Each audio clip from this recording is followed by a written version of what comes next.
Electric current.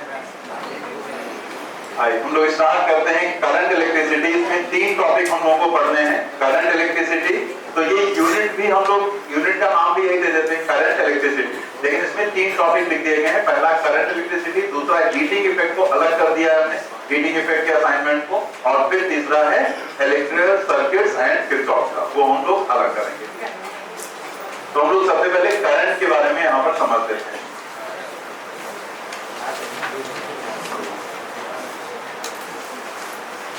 जैसे एक हमने कंडक्टर लिया और इस कंडक्टर में हमने यहाँ पर कोई बैटरी कनेक्ट कर दी, मतलब ये कोई कंडक्टर है, सॉलिड कंडक्टर, वायर जैसा कुछ।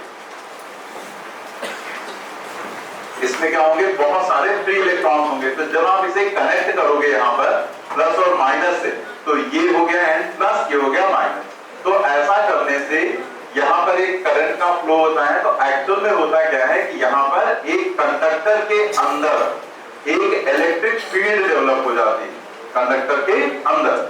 अब कुछ लोग सोच रहे हैं कि अभी पीछे पढ़ा रहे थे कंडक्टर में इलेक्ट्रिक फील्ड 0 होती, तो यहाँ पढ़ा रहे कंडक्टर में इलेक्ट्रिक फील्ड थे। तो समझो इस बात को, वहां था चार्ज कंडक्टर। चार्ज कंडक्टर का मतलब चार्ज किया गया कंडक्टर। जैसे कंडक्टर है, इसको आपने चार्ज कर दिया तो इसके ऊपर एक पॉजिटिव चार्ज आ गया, मतलब इसमें से इलेक्ट्रॉन्स निकाल दिए गए। लेकिन यहाँ पर जो कंडक्टर है उस पर कोई चार्ज नहीं दिया गया, ये सिंपल ऐसे कंडक्टर है, एक वायर था, रख लिया हमने वायर, ठीक है।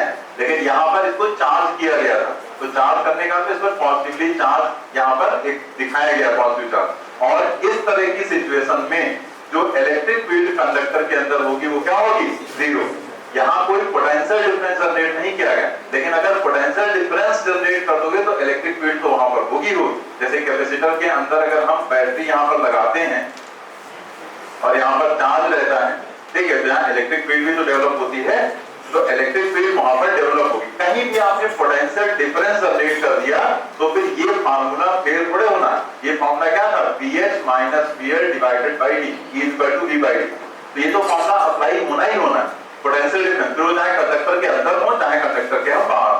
तो जैसे हम कंडक्टर के अंदर हैं और ये N प्लस है, ये माइनस, मतलब ये हाई पोटेंशियल, ये लो पोटेंशियल, तो इसके अंदर एक इलेक्ट्रिक फील्ड डेवलप हो जाएगी। ठीक है, अब ये जो इलेक्ट्रिक फील्ड यहाँ डेवलप हुई, ये क्या करेगी, कंडक्टर के अंदर हम सभी लोगों को पता है बहुत सारे फ्री इलेक्ट्रॉन्स होते हैं, ठीक है। और वो इलेक्ट्रॉन क्योंकि फ्री इलेक्ट्रॉन्स हैं, तो इन इलेक्ट्रॉन्स पर एक फोर्स लगेगा अपोजिट डायरेक्शन में, कहते हैं इलेक्ट्रिक फील्ड के अपोजिट, जो कि हम पीछे से जानते हैं, ठीक है, इलेक्ट्रोस्टैटिक में जो पढ़ते हैं। तो ये सभी इलेक्ट्रॉन्स इधर की साइड में शिफ्ट होना स्टार्ट हो जाते हैं। हमने ये क्यों नहीं बोला कि ये ऐसे चलने लगते हैं, हमने कहा ये शिफ्ट होना स्टार्ट हो जाते हैं। तो ये शिफ्टिंग का पॉइंट जो है ये हम आगे डिस्कस करेंगे जब ड्रिफ्ट वेलोसिटी पढ़ेंगे। अभी आप ऐसे सोचो कि जो भी इलेक्ट्रॉन है उन पर इलेक्ट्रिक फील्ड के अपोजिट फोर्स लगेगा, तो वो धीमे धीमे इधर की तरफ चलना स्टार्ट करेंगे। जब ये चलेंगे तो आप कोई भी इसका एक क्रॉस सेक्शन लोगे, तो इस क्रॉस सेक्शन से किसी भी समय पर देखोगे तो बहुत सारे चार्ज कैरियर्स पास होंगे। तो अगर इस तरह से इलेक्ट्रॉन्स का फ्लो हो रहा है, चार्ज ऐसे पास हो रहा है, तो जितना चार्ज पास होता है पर यूनिट टाइम, मतलब Q डिवाइडेड बाई D, इसी को हम लोग बोलते हैं करंट। तो करंट जब हम लोग लिखते हैं तो उसमें हम ये मानते हैं कि ये पॉजिटिव चार्ज है और ये किसी क्रॉस सेक्शन से पास हो रहा है, ठीक है, ये मान लिया जाता है। तो जब हम इलेक्ट्रॉन की बात करते हैं, क्योंकि कंडक्टर में कोई पॉजिटिव चार्ज तो होगा नहीं, वहां तो इलेक्ट्रॉन्स होंगे ना, फ्री इलेक्ट्रॉन, तो वो इलेक्ट्रॉन्स ऐसे पास होंगे टी टाइम में, तो हम उसके करस्पॉन्डिंग जो Q बाई D है उस क्वांटिटी को मानेंगे कि ऐसे मान लिया जाता है कि अगर हम कहते हैं कि इधर नेगेटिव चार्ज आ रहा है, तो हम करस्पॉन्डिंगली अज्यूम कर सकते हैं कि इसके उल्टा उतना ही पॉजिटिव जा रहा है, अगर हम पॉजिटिव माने। तो यहाँ पर एक क्वांटिटी इमेजिन कर ली जाती है जिसको नाम दिया गया करंट। ये क्वांटिटी है करंट, और इस करंट को हम लोग कैसे डिफाइन करते हैं कि किसी भी क्रॉस सेक्शन से कितना चार्ज पर सेकंड पास हो रहा है, ठीक है। तो अगर हम कह दें t टाइम में Q चार्ज एक क्रॉस सेक्शन से पास हुआ, तो करस्पॉन्डिंग जो करंट आप इमेजिन करेंगे वो कितनी, Q डिवाइडेड बाई, ठीक है। तो करंट को हमेशा इलेक्ट्रॉन के यानी कि नेगेटिव चार्ज के जो मोशन है उसके अपोजिट माना जाता है। जैसे आप इस चीज को नीचे दो डायग्राम में भी दिखाया गया है कि अगर ऐसे कोई करंट फ्लो कर रही है और इसके अंदर मान लिया बहुत सारे नेगेटिव चार्ज है यानी कि इलेक्ट्रॉन्स मान लेते हैं, तो वो इलेक्ट्रॉन सब मूव करेंगे opposite to the direction of current. या हम उल्टा कह सकते हैं कि अगर इलेक्ट्रॉन या नेगेटिव चार्ज इधर मूव करेगा तो करंट उसके अपोजिट मूव करेगी। और ऐसे ही यहाँ पर अगर हम मान लेते कि इसके अंदर पॉजिटिव चार्ज होते, ठीक है, और यहाँ पर करंट ऐसे फ्लो कर रही होती, तो पॉजिटिव चार्ज किधर मूव करते, करंट की डायरेक्शन में मूव करते, करंट की डायरेक्शन में, मतलब ये ऐसे चलते हैं यहाँ पर। तो हम उल्टा भी कह सकते हैं कि पॉजिटिव चार्ज इधर मूव करेगा, करंट उसी डायरेक्शन में मूव करेगी, और नेगेटिव चार्ज इधर चलेगा, करंट उसके अपोजिट मूव करेगी। क्योंकि अगर यहाँ कोई पॉजिटिव चार्ज होता तो वो इलेक्ट्रिक फील्ड की डायरेक्शन में चलता ना, ठीक है, क्योंकि उस पर फोर्स ही लगता है इलेक्ट्रिक फील्ड की डायरेक्शन में। तो ये पॉइंट भी इंपॉर्टेंट है, ध्यान रखेंगे, माइनस चार्ज के अपोजिट और प्लस चार्ज की डायरेक्शन में। क्योंकि जब हम लोग पढ़ते हैं मॉडर्न फिजिक्स में सेमीकंडक्टर, तो सेमीकंडक्टर अगर कोई है तो सेमीकंडक्टर में हम लोग दो पार्टिकल्स अज्यूम करते हैं, एक तो इलेक्ट्रॉन होता है और दूसरा वहां पर होता है होल, ठीक है। तो होल कुछ और नहीं होता है बल्कि वो इलेक्ट्रॉन की डिफिशियंसी होती है, जहां पर इलेक्ट्रॉन, जैसे यहाँ से इलेक्ट्रॉन निकल गया तो उसने वहां पर एक होल जनरेट कर दिया। प्रॉपर क्या है वो हम लोग आगे समझेंगे। तो ये कैसे, तो इसको निगेटिव माना जाता है, इसको पॉजिटिव। तो अगर हमने यहाँ पर बैटरी कनेक्ट की तो ये इलेक्ट्रॉन चलेगा इधर, क्योंकि ये प्लस होगा, ये माइनस, इलेक्ट्रिक फील्ड ऐसे डेवलप होगी, तो ये इधर चलेगा।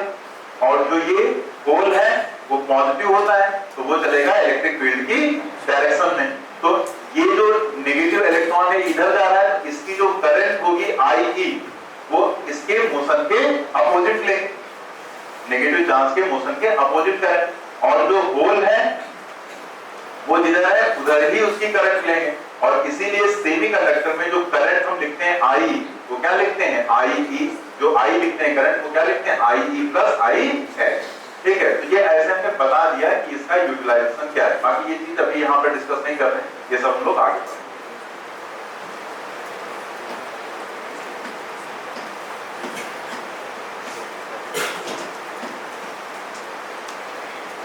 तो हम लोग डेफिनेशन इसकी पढ़ते हैं।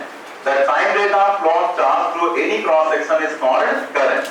If charge q passes through a cross section in time t, then average current और instantaneous current, दो चीजें हम लोग डिफाइन करते हैं। जो एवरेज करंट लिखा गया उसके नीचे लिख लेंगे I = total charge upon total time, that is q/t। और जो इंस्टेंटेनियस करंट लिखा गया है उसके नीचे लिख लेंगे I = dq/t।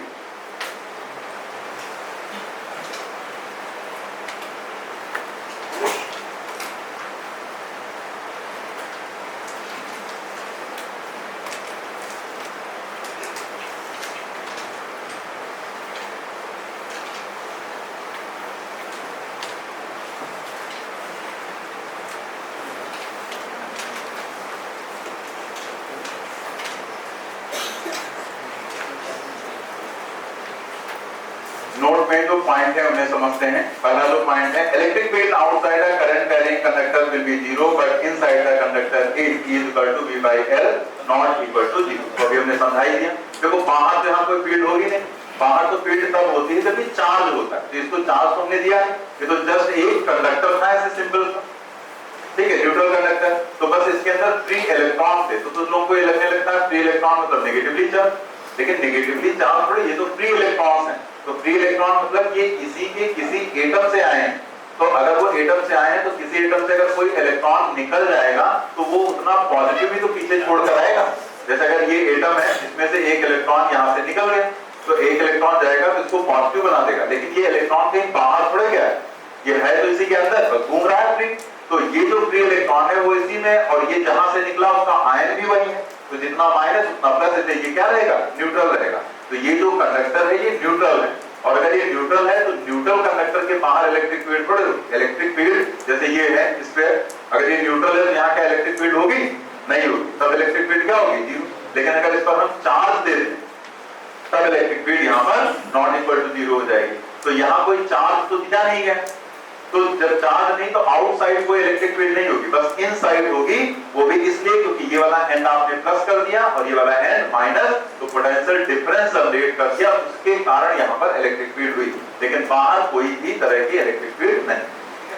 For a given conductor, current does not change with change in its cross section। बहुत इंपॉर्टेंट पॉइंट है ये कि क्रॉस सेक्शन चेंज होने पर करंट में कोई चेंज नहीं आता, and conductor remains uncharged when current flows through it. और कंडक्टर अनचार्ज भी रहता है, तो हमने समझा ही दिया। बाकी क्रॉस सेक्शन वाली बात क्या है ये हम आगे भी डिस्कस करेंगे, कई क्वांटिटीज के लिए हमें देखना है, इंपॉर्टेंट क्वेश्चन है, पूछा भी गया है ये। तो यहाँ पर जैसे ये मान लिया कोई कंडक्टर है जिसका क्रॉस सेक्शन आप देखते हैं अलग टाइप का दिखाएगा, यहाँ कम है यहाँ ज्यादा, लेकिन करंट अगर यहाँ आई है, यहाँ भी आई ही रहेगी और यहाँ पर भी सब कहीं सेम करंट रहेगी, करंट में कोई चेंज नहीं आएगा, क्रॉस सेक्शन कम ज्यादा हो रहा है उससे करंट पर कोई इफेक्ट नहीं पड़ना। बाकी क्वांटिटी चेंज हो सकती है, वो कैसे चेंज होगी वो हम आगे डिस्कस करेंगे, जैसे ड्रिफ्ट वेलोसिटी है, इलेक्ट्रिक फील्ड है, या फिर जो है करंट डेंसिटी है, लेकिन करंट पर कोई इफेक्ट नहीं पड़ेगा, ये 100% confirm.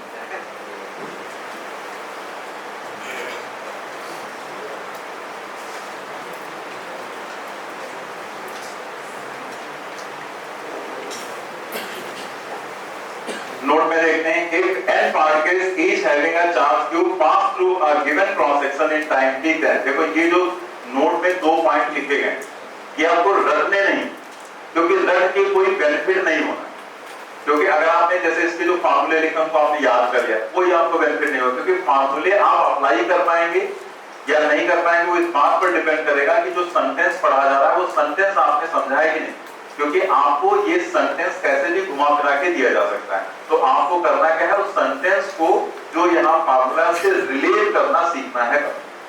If n particles each having a charge q pass through a given cross section, आप समझो यहाँ पर क्या वो कह रहा है कि जैसे ये गिवन क्रॉस सेक्शन, ये पूरा क्रॉस सेक्शन आपको दे दिया है और उसने कह दिया इस पूरे क्रॉस सेक्शन से जाने वाले जो पार्टिकल्स हैं वो कितने हैं n, और एक पार्टिकल पर चार्ज कितना है q के बराबर, एक पार्टिकल का चार्ज क्या है q, और ये पार्टिकल इधर जा रहा है और टोटल नंबर ऑफ पार्टिकल्स इस गिवन क्रॉस सेक्शन से कितने जा रहे हैं n। तो अगर हमें करंट लिखनी हो तो हम करंट लिखते हैं q/t, लेकिन t टाइम में कितना चार्ज पास हो जाएगा, तो एक पार्टिकल पर चार्ज है q, तो n पर n टाइम्स q, तो टोटल चार्ज कितना हो गया n times q divided by.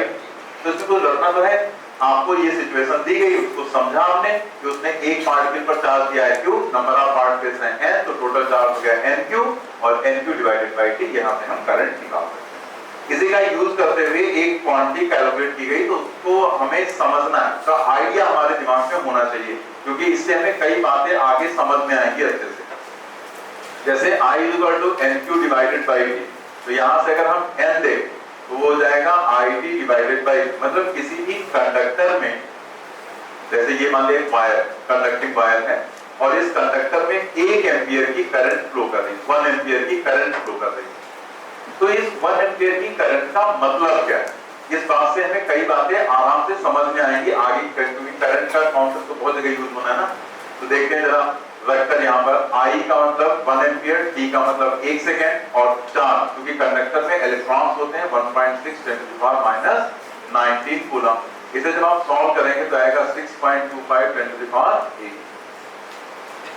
मतलब ये क्या है, नंबर ऑफ इलेक्ट्रॉन। तो मतलब यहाँ पर क्या हुआ कि अगर किसी कंडक्टर में हम कहते हैं 1 एम्पियर की करंट फ्लो कर रही, तो उसका मतलब है कि इसके क्रॉस सेक्शन से जो टोटल नंबर ऑफ इलेक्ट्रॉन्स पास होंगे करंट के अपोजिट, तो पर सेकेंड कितने इलेक्ट्रॉन्स पास हो रहे होंगे 6.25 × 10⁸, मतलब ये करंट का मतलब होता है। जैसे अगर हम कहते हैं किसी कंडक्टर में 1 एम्पियर की करंट फ्लो कर रही, तो आपसे पूछा जाए कि इसका क्या मतलब है, तो हम कहेंगे कि उसके क्रॉस सेक्शन से उस करंट के अपोजिट डायरेक्शन में कितने इलेक्ट्रॉन्स 1 सेकंड में पास हो जाएंगे, इसका ये मतलब होता है। ठीक है, बात क्लियर हो गई? तो ये चीज आप ध्यान रखेंगे, बाकी जहां पर जरूरत पड़ेगी तो हम याद दिलाएंगे कि देखो ये पॉइंट आपको ऐसे बताया गया था। ठीक है, तो ये काफी बड़ा नंबर है, इतने इलेक्ट्रॉन 1 सेकंड में पास हो जाते हैं अगर 1 एम्पियर की करंट फ्लो कर रही है। नेक्स्ट देखते हैं दूसरा सेंटेंस। दूसरे सेंटेंस में आपसे क्या कहा गया है, जरा देखते हैं। If n not particles each having charge q, अब के बाद नंबर जैसे सिंबल बदल दिया गया कि कंफ्यूजन ना ऊपर या नीचे में, तो n नॉट पार्टिकल्स कहा गया each having charge q pass per second per unit area, pass per second per unit area, then the current associated with cross sectional area A। देखो उसमें टोटल एरिया जो था उससे चार्ज पार्टिकल दिए गए थे, टोटल से n पास हो रहे, लेकिन यहां वो क्या कह रहा है, यहां वो कह रहा है एरिया तो A है, इसका एरिया क्रॉस सेक्शन का क्या है A, लेकिन इसके यूनिट एरिया से पास होने वाले जो पार्टिकल्स हैं उनकी संख्या है n नॉट और एक पार्टिकल पर चार्ज कितना है। बात समझ में इसमें उसमें अंतर समझ में आया कि इसमें पूरे से पास होने वाले पार्टिकल दिए गए थे n और इसमें वो क्या कह रहा है कि सिर्फ यूनिट एरिया से पास होने वाले पार्टिकल कितने हैं, एन नॉट, और वो भी 1 सेकंड में। टाइम भी उसने दे दिया 1 सेकंड पर सेकंड। तो यहां पर करंट कैसे निकालें, जैसे ये क्वेश्चन आपके सामने आ जाए, ठीक है, और सब वैल्यू तो आपको दे दी जाए, तो आपसे कहा जाए कि बताओ यहां पर करंट की वैल्यू क्या होगी। तो हमें पता है करंट, तो हमें पता है कि I = Q/d होगा। अभी Q क्या है, ये हमें निकालना है। तो हमने देखा कि यूनिट एरिया में कितने इलेक्ट्रॉन पास हो रहे हैं, n, मतलब कितने चार्ज पार्टिकल पास हो रहे हैं यूनिट एरिया से, n नॉट। तो पूरे A एरिया से कितने पास होंगे, n नॉट इंटू A। जैसे यूनिट से n नॉट, तो पूरे से n नॉट इंटू A। और एक पार्टिकल जो है वहां पर चार्ज कितना है, Q। तो कितने पार्टिकल पर टोटल चार्ज कितना होगा, इनटू Q कर देंगे। तो जो यहाँ पर Q आएगा वो क्या आ जाएगा, n not A into Q। और ये काम हुआ 1 सेकंड, तो डिवाइडेड बाई 1 कर देंगे। तो ये जो एसोसिएटेड करंट हो जाएगी यहाँ पर वो n नॉट A Q। तो आप सोचो कि अगर ये चीज समझी होगी तभी तो समझ पाएंगे कि वो हमें जो सेंटेंस दे रहा है उसका मतलब क्या है, और उसके मतलब के हिसाब से हमें ये काम करना है कि ये काम करना है। तो आप इसे रटना नहीं, आप इसे रिलेट करना कि ये पॉइंट इससे रिलेट करना है और ये पॉइंट इससे रिलेट करना है। आगे बढ़ते हैं, current due to uniform circular motion of a charge. जैसे कोई अगर यहाँ पर चार्ज पार्टिकल है वो एक यूनिफॉर्म सर्कुलर मोशन कर रहा है तो उससे एसोसिएटेड करंट क्या हो जाएगी, ये देखिए।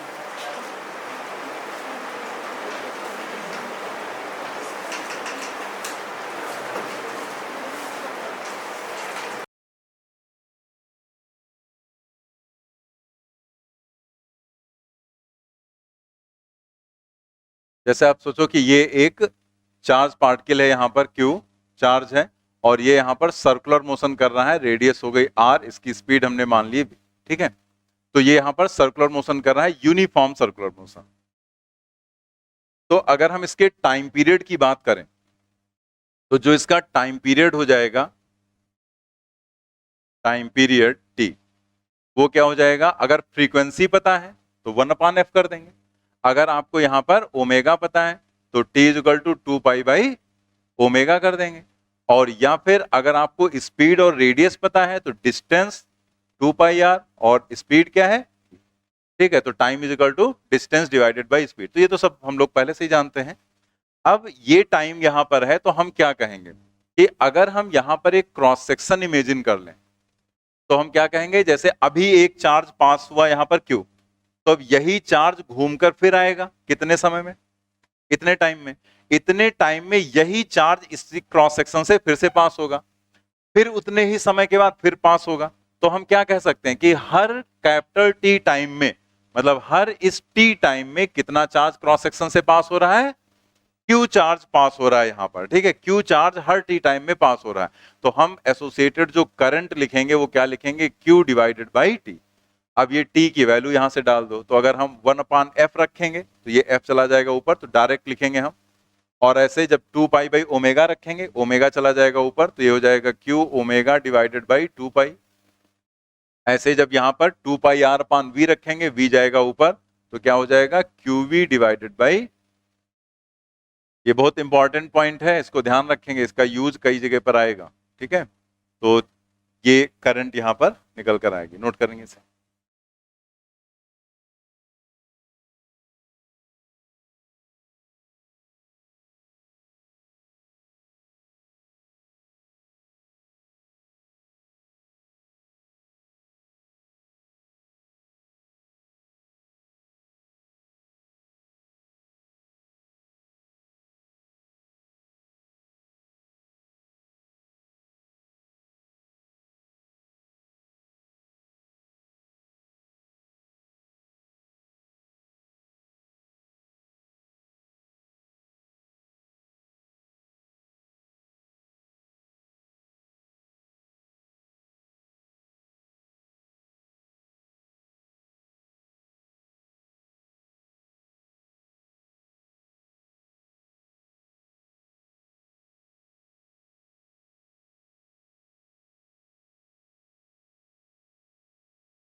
नेक्स्ट हम लोग देखते हैं क्वांटिटी करंट डेंसिटी,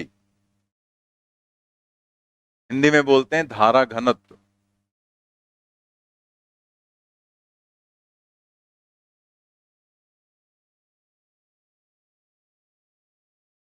क्या हुआ?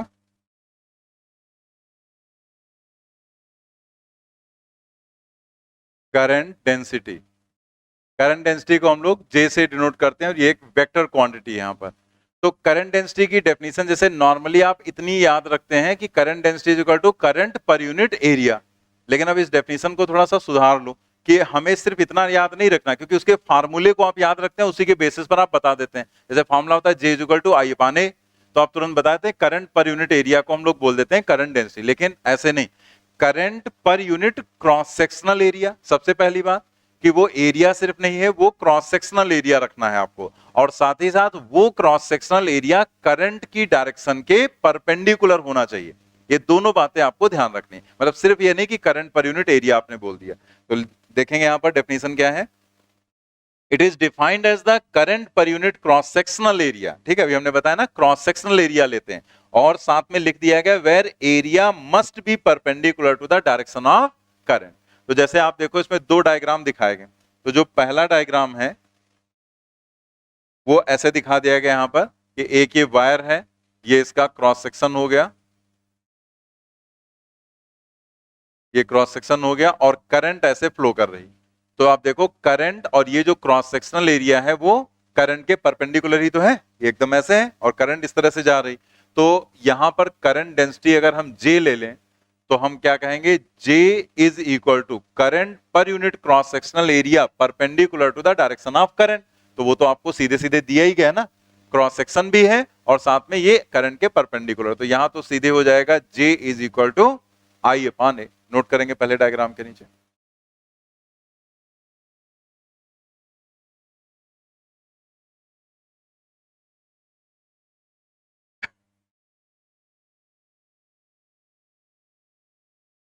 लेकिन अगर यहीं पर आप सोचो कि आपको ऐसे दे दिया जाता, ये क्रॉस सेक्शन ऐसे दिया जाता,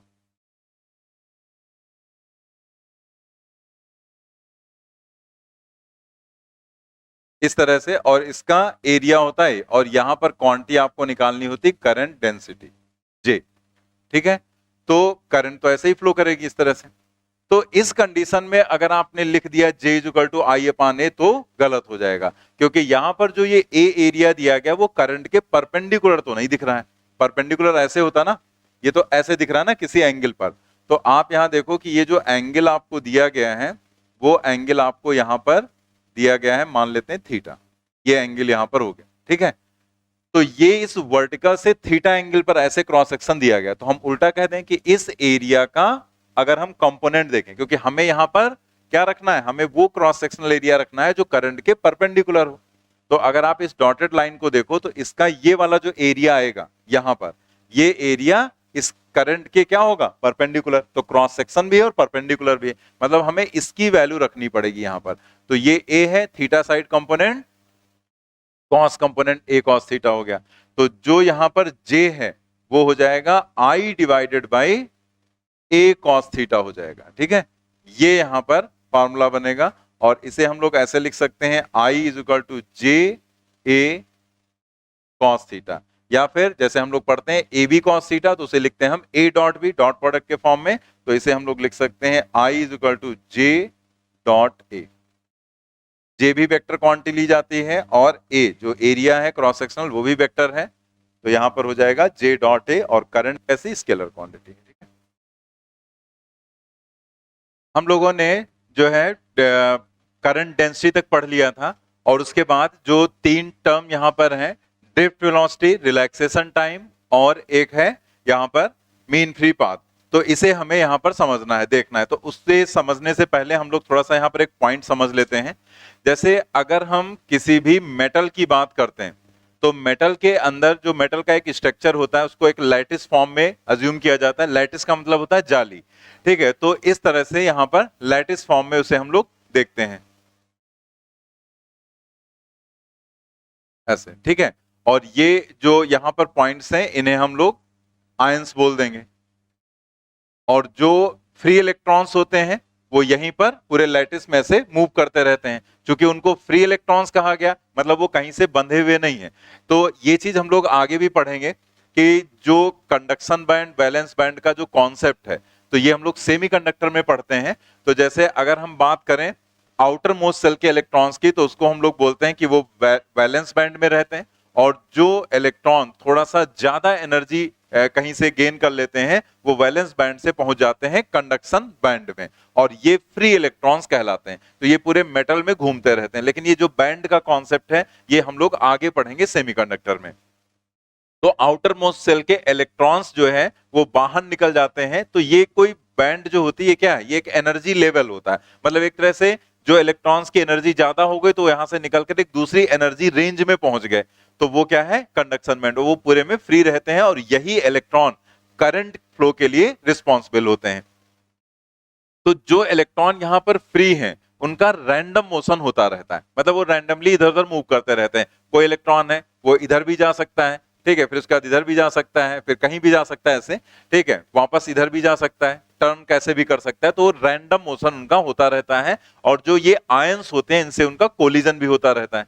लेकिन ये सिचुएशन होता क्या है कि जब यहां पर कोई इलेक्ट्रिक फील्ड नहीं है तब तो ये कैसे भी मूव करके किधर भी जा सकते हैं, ठीक है। लेकिन जब इलेक्ट्रिक फील्ड यहां पर हम अप्लाई कर देते हैं तो यहां पर एक पॉइंट आ जाता है कि जैसे ये इलेक्ट्रिक फील्ड मान लिया हमने ऐसे अप्लाई कर दी, ठीक है, तो जो इलेक्ट्रॉन यहां से चला था तो वो इलेक्ट्रॉन इधर यहां जाकर इसको कोलाइड करना था, लेकिन इलेक्ट्रिक फील्ड के कारण इलेक्ट्रॉन पर एक फोर्स लगने लगेगा अपोजिट डायरेक्शन में, इस साइड में फोर्स लगेगा, तो उस फोर्स की वजह से इसका पाथ चेंज हो जाएगा।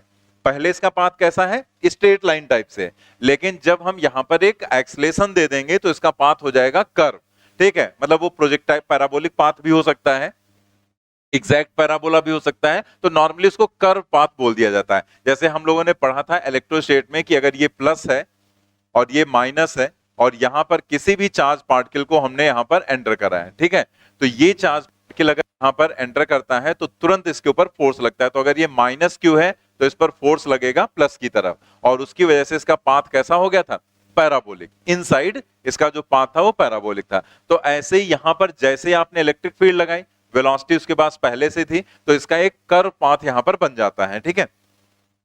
तो ये मान लिया ऐसे जाना था, लेकिन इलेक्ट्रिक जो यहां पर फोर्स लगेगा उसकी वजह से ये इधर की तरफ शिफ्ट हो जाता है, तो इसकी ऐसे शिफ्टिंग हो गई, इस साइड में ऐसे चला गया, ठीक है, मान लिया यहां जाकर ये कोलाइड किया जाकर, तो ये हल्का सा ऐसे यहां पर शिफ्ट हो जा रहा है इधर साइड में, ठीक है, धीरे धीरे इसकी शिफ्टिंग होगी। तो ये तो ऐसे ही रफली स्ट्रक्चर बनाया गया है, इतनी दूर दूर थोड़े ये आयंस वगैरह होते हैं, ठीक है, वो तो ऐसे रफली बनाया गया स्ट्रक्चर। तो एक तरह से जा अभी भी वैसे ही रहा था, लेकिन इस इलेक्ट्रिक फील्ड के कारण से इसके ऊपर जो फोर्स लगा उसकी वजह से इसकी थोड़ा सा बैक डायरेक्शन में शिफ्टिंग हो गई। तो जैसा एक इलेक्ट्रॉन के साथ होगा वैसा ही जितने भी यहां पर इलेक्ट्रॉन्स होंगे सबके साथ ऐसा होना स्टार्ट हो जाएगा, जो फ्री इलेक्ट्रॉन्स हैं। तो एक्चुअल में क्या होता है कि जब हम किसी भी कंडक्टर को एक यहां पर बैटरी से कनेक्ट करते हैं और एक पोटेंशियल डिफरेंस जनरेट करते हैं, ये एंड प्लस कर दिया है माइनस, तो यहां पर एक इलेक्ट्रिक फील्ड डेवलप हो जाती है, ठीक है, एक इलेक्ट्रिक फील्ड डेवलप हो गई। अब जो इलेक्ट्रॉन्स थे वो कैसे मूव कर रहे थे वो नहीं दिखाया जाता, वो उनका जो रैंडम मोशन है वो नहीं दिखाते हैं, ना हम ये पाथ वगैरह सब कुछ दिखाते हैं, हम लोग बस एक वेलोसिटी दिखा देते हैं यहां पर ऐसे, और इसको हम बोल देते हैं ड्रिफ्ट वेलोसिटी। तो ये जो यहां पर ड्रिफ्ट वेलोसिटी है इलेक्ट्रॉन की, तो ये ऐसा नहीं होता है कि जैसे आपने यहां पर जैसे ये एक इलेक्ट्रिक फील्ड लगा दी ऐसे, ठीक है, इनसाइड दिखाते हैं, जैसे यहां पर आपने एक इलेक्ट्रिक फील्ड लगा दी इनसाइड, यही बैटरी कनेक्ट करके, तो पहले जब इसको आपने नहीं लगाया था तो जो इलेक्ट्रॉन थे वो कैसे भी जा रहे थे, ऐसे जा रहा था, ऐसे जा रहा था, ऐसे किधर भी जा रहे थे, ठीक है। लेकिन ऐसा नहीं होगा कि जब आपने इसके अंदर इलेक्ट्रिक फील्ड लगा दी तो एकदम ये शरीफ बन गया, बस चुपचाप ऐसे चलने लगा, ऐसा नहीं होगा, ठीक है। उस कंडीशन में भी ये इधर उधर मूव करेगा, लेकिन इस फील्ड के कारण इसकी एक शिफ्टिंग हो जाएगी इस साइड में, और वो धीमे धीमे इधर की तरफ शिफ्ट करना स्टार्ट कर देगा। तो जब ये जो शिफ्टिंग होती है, जिस वेलोसिटी से शिफ्टिंग होती है उस वेलोसिटी को ड्रिफ्ट वेलोसिटी कहते हैं, और वही वेलोसिटी यहां पर दिखाई जाती है। नॉर्मली बुक्स में देखा होगा आपने, ऐसे यही डायग्राम बना दिया जाता है, और तमाम लोगों को यही रहता है कि ये इलेक्ट्रॉन जब इलेक्ट्रिक फील्ड लगा देंगे तो इलेक्ट्रॉन ऐसे चलना स्टार्ट कर देगा, ये ऐसे नहीं जाएगा स्ट्रेट लाइन में, इसका कैसा पाथ होगा, कर्व पाथ होगा, और ये जो दिखाया जाता है ये सिर्फ शिफ्टिंग दिखाई जाती है। जैसे हम लोगों ने यहां पर पढ़ा था ड्रिफ्ट रिवर बोट वाले प्रॉब्लम्स में, रिवर बोट के जब हम लोगों ने प्रॉब्लम्स पढ़े थे तो वहां पर क्या हम लोगों ने देखा था कि जैसे कोई पर्सन यहां से तैरना स्टार्ट करता है, ठीक है, मतलब हॉरिजॉन्टल पोजीशन यहां पर थी, यहां से तैरना स्टार्ट करता है, इधर जाना चाह रहा है, लेकिन वो यहां नहीं निकलता है बल्कि वो यहां निकलता है रिवर फ्लो के कारण। तो क्या हुआ, वो एफर्ट तो इधर ही कर रहा था लेकिन धीरे धीरे उसकी शिफ्टिंग हो गई, ठीक है, तो वो इस साइड में चला गया। तो यही हम लोगों ने वहां पर क्या बोला था, ड्रिफ्ट।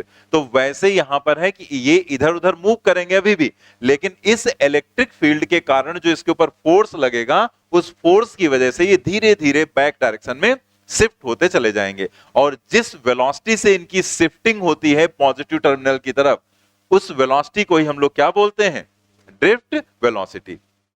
तो यहां पर एक टर्म क्लियर हो गया, ड्रिफ्ट वेलोसिटी। और चूंकि बहुत सारे इलेक्ट्रॉन्स होते हैं यहां पर, तो हम लोग यहां पर बहुत सारे इलेक्ट्रॉन्स, बहुत सारे कोलिजन्स होते रहते हैं, इसलिए जो भी क्वांटिटी हम लोग कैलकुलेट करते हैं वो सब एवरेज होता है, ठीक है। मतलब ड्रिफ्ट वेलोसिटी निकालेंगे तो उसको हम क्या कहेंगे, एवरेज वेलोसिटी हम लोग बोलते हैं, कि यहां से जो ये इस साइड में शिफ्ट हो रहे हैं उसकी एवरेज वेलोसिटी क्या है। तो उस एवरेज वेलोसिटी को, जिस एवरेज वेलोसिटी से शिफ्ट होते हैं, उसी को हम लोग क्या बोल देते हैं, ड्रिफ्ट वेलोसिटी। एक बात हो गई। दूसरी बात देखो आप, कि जैसे एक इलेक्ट्रॉन यहां था, मान लिया वो यहां से जाकर इस वाले से कोलाइड किया आयन से, मतलब इलेक्ट्रॉन यहां पर था या कहीं भी बीच में मान लेते हैं, ठीक है। जैसे सपोज कर लिया हमने ऐसे इलेक्ट्रिक फील्ड डेवलप की, तो कोई इलेक्ट्रॉन यहां था, ठीक है, या यहां पर था, कहीं भी था, मान लेते हैं वो अभी जाकर इससे कोलाइड किया, ये जाकर इससे कोलाइड किया, तो इसका पहला कोलिजन हुआ, और उसके बाद फिर ये इससे जाकर कोलाइड किया, तो ये दूसरा कोलिजन हो गया। तो ये दो सक्सेसिव कोलिजन्स हो गए। दोनों सक्सेसिव कोलिजन के बीच में तो वो रिलैक्स रहा ना, ठीक है, उसके बीच में तो कोई कोलिजन नहीं हुआ। तो एक दो सक्सेसिव कोलिजन के बीच का जो ये टाइम होता है, इसको हम लोग बोलते हैं रिलैक्सेशन टाइम, दो सक्सेसिव कोलिजन के बीच का। लेकिन ये होता है कि कभी जल्दी कोलाइड कर गया, कभी थोड़ा टाइम लगा उसे कोलाइड करने में, तो ये टाइम कोई फिक्स नहीं होता है, तो इसमें माइन्यूट सा चेंज भी होता रहता है। तो इसीलिए हम इसे एवरेज में कैलकुलेट करते हैं, कि जो दो सक्सेसिव कोलिजन के बीच का जो एवरेज टाइम है, उस एवरेज टाइम को हम लोग क्या कहेंगे, रिलैक्सेशन टाइम। दो सक्सेसिव कोलिजन के बीच का जो टाइम है, यानी कि उसका जो एवरेज निकालेंगे, तो वो एवरेज टाइम जो रहेगा दो सक्सेसिव कोलिजन के बीच का, उसको हम क्या कहेंगे, रिलैक्सेशन टाइम, ठीक है। इसके बाद यहां से यहां तक के बीच में वो फ्रीली भी तो रहा, किसी से कोलाइड तो किया नहीं, तो अगर यहां से यहां तक के पाथ को देखें तो वो फ्री पाथ रहेगा, उसको हम क्या कहेंगे, फ्री पाथ। तो फ्री पाथ भी कभी मान लिया कम है, कभी ज्यादा उसका पाथ है, मतलब कभी यहां से यहां तक कोलाइड करने के लिए आया जब, तो वो ज्यादा पाथ कवर किया या कम पाथ कवर किया। तो ये सिचुएशन, मतलब अलग अलग डिटेल में आप नहीं जा सकते, तो ये मान लिया जाता है कि कभी कम पाथ चल के कोलाइड करता है, कभी ज्यादा पाथ चल के कोलाइड करता है, क्योंकि कर्व में चलेगा ना, ठीक है। तो दो सक्सेसिव कोलिजन के बीच का जो ये फ्री पाथ होता है, इसका जब हम एवरेज निकालेंगे, तो उस एवरेज टाइम को हम एवरेज जब आप उसको कैलकुलेट करेंगे, तो उस एवरेज पाथ लेंथ को हम लोग क्या कहेंगे, मीन फ्री पाथ, ठीक है।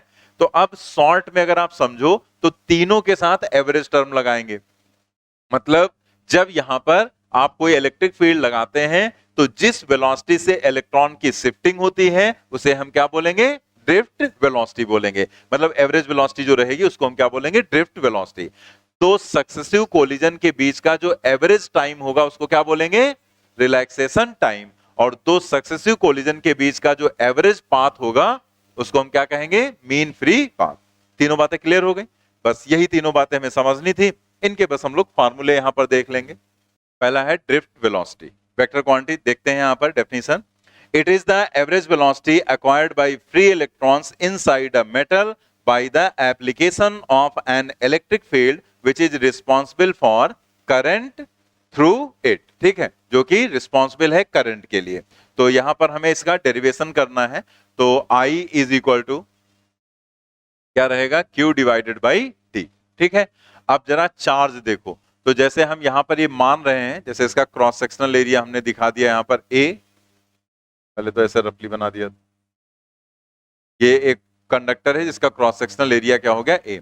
इसके अंदर जो नंबर ऑफ फ्री इलेक्ट्रॉन्स हैं उनको हमने कहा N, क्योंकि इलेक्ट्रॉन तो बहुत सारे हो सकते हैं, लेकिन हमारे मतलब के वही इलेक्ट्रॉन है जो फ्री हैं, जो वही आउटर मोस्ट सेल वाले जो फ्री हो जाते हैं। तो ये number of electrons per unit volume है, ठीक है, जो N है। Number of electrons per unit volume हो गया N, क्रॉस सेक्शनल एरिया हो गया A, यहां पर ये लेंथ हो गई L और पोटेंशियल डिफरेंस यहां पर जो अप्लाई करेंगे वही यहां पर हो जाएगा V।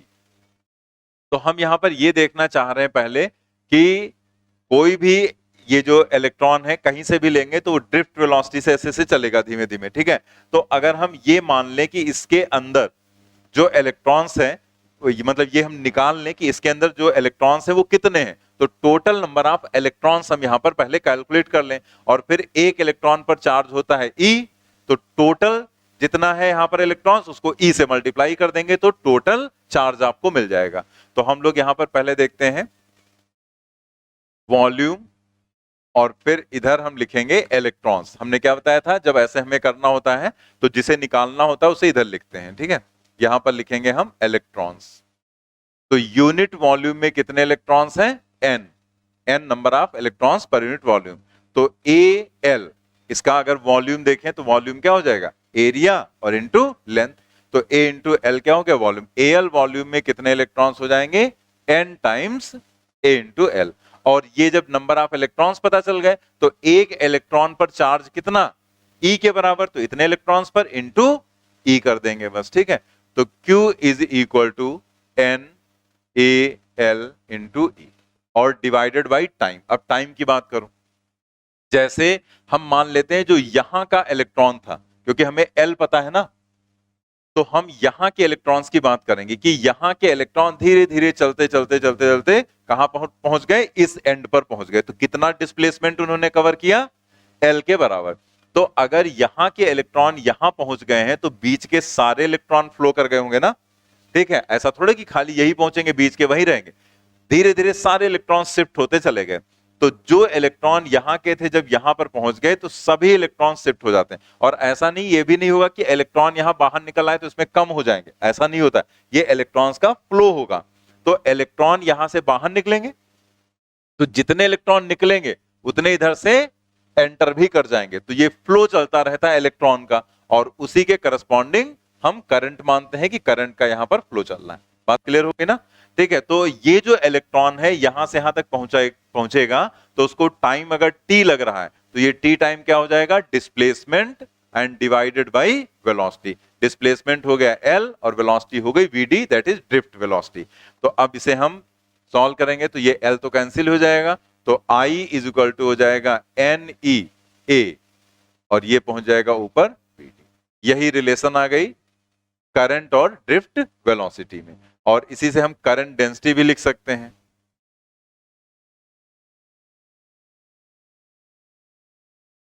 करंट डेंसिटी जो J है वो I divided by A,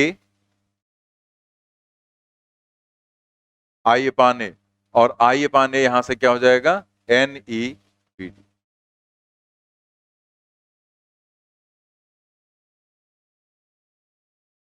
I upon A NeVd। और इन वेक्टर फॉर्म अगर आपको लिखना हो, इन वेक्टर फॉर्म, तो यहां पर J इज इक्वल टू हो जाएगा माइनस NeVd। माइनस साइन क्यों लगा दिया गया, रिपल्सन, माइनस साइन क्यों लगाया गया, डायरेक्शन के लिए कि जो J और Vd है वो दोनों अपोजिट डायरेक्शन में है। जैसे आप यहां पर देखेंगे कि जो ड्रिफ्ट वेलोसिटी वो इधर है और लास्ट टर्न पे जो हम लोगों ने पढ़ा था तो वो क्या पढ़ा था हम लोगों ने कि जो क्रॉस सेक्शनल एरिया था तो करंट ऐसे है तो J उसी डायरेक्शन में था, ठीक है। J और I होते हैं सेम डायरेक्शन में होते हैं ना, तो करंट अगर यहां से ऐसे चलेगी तो ऐसे फ्लो करेगी, तो करंट ऐसे फ्लो करेगी तो J भी वैसे ही रहेगा सेम डायरेक्शन में। तो एक तरह से J रहेगा इधर से इधर, तो जो यहां पर ड्रिफ्ट वेलोसिटी है वो उसके अपोजिट है। तो ये यहां पर यही रिप्रेजेंट कर रहा है कि जो J और Vd हैं वो दोनों एक दूसरे के अपोजिट रहेंगे, ठीक है।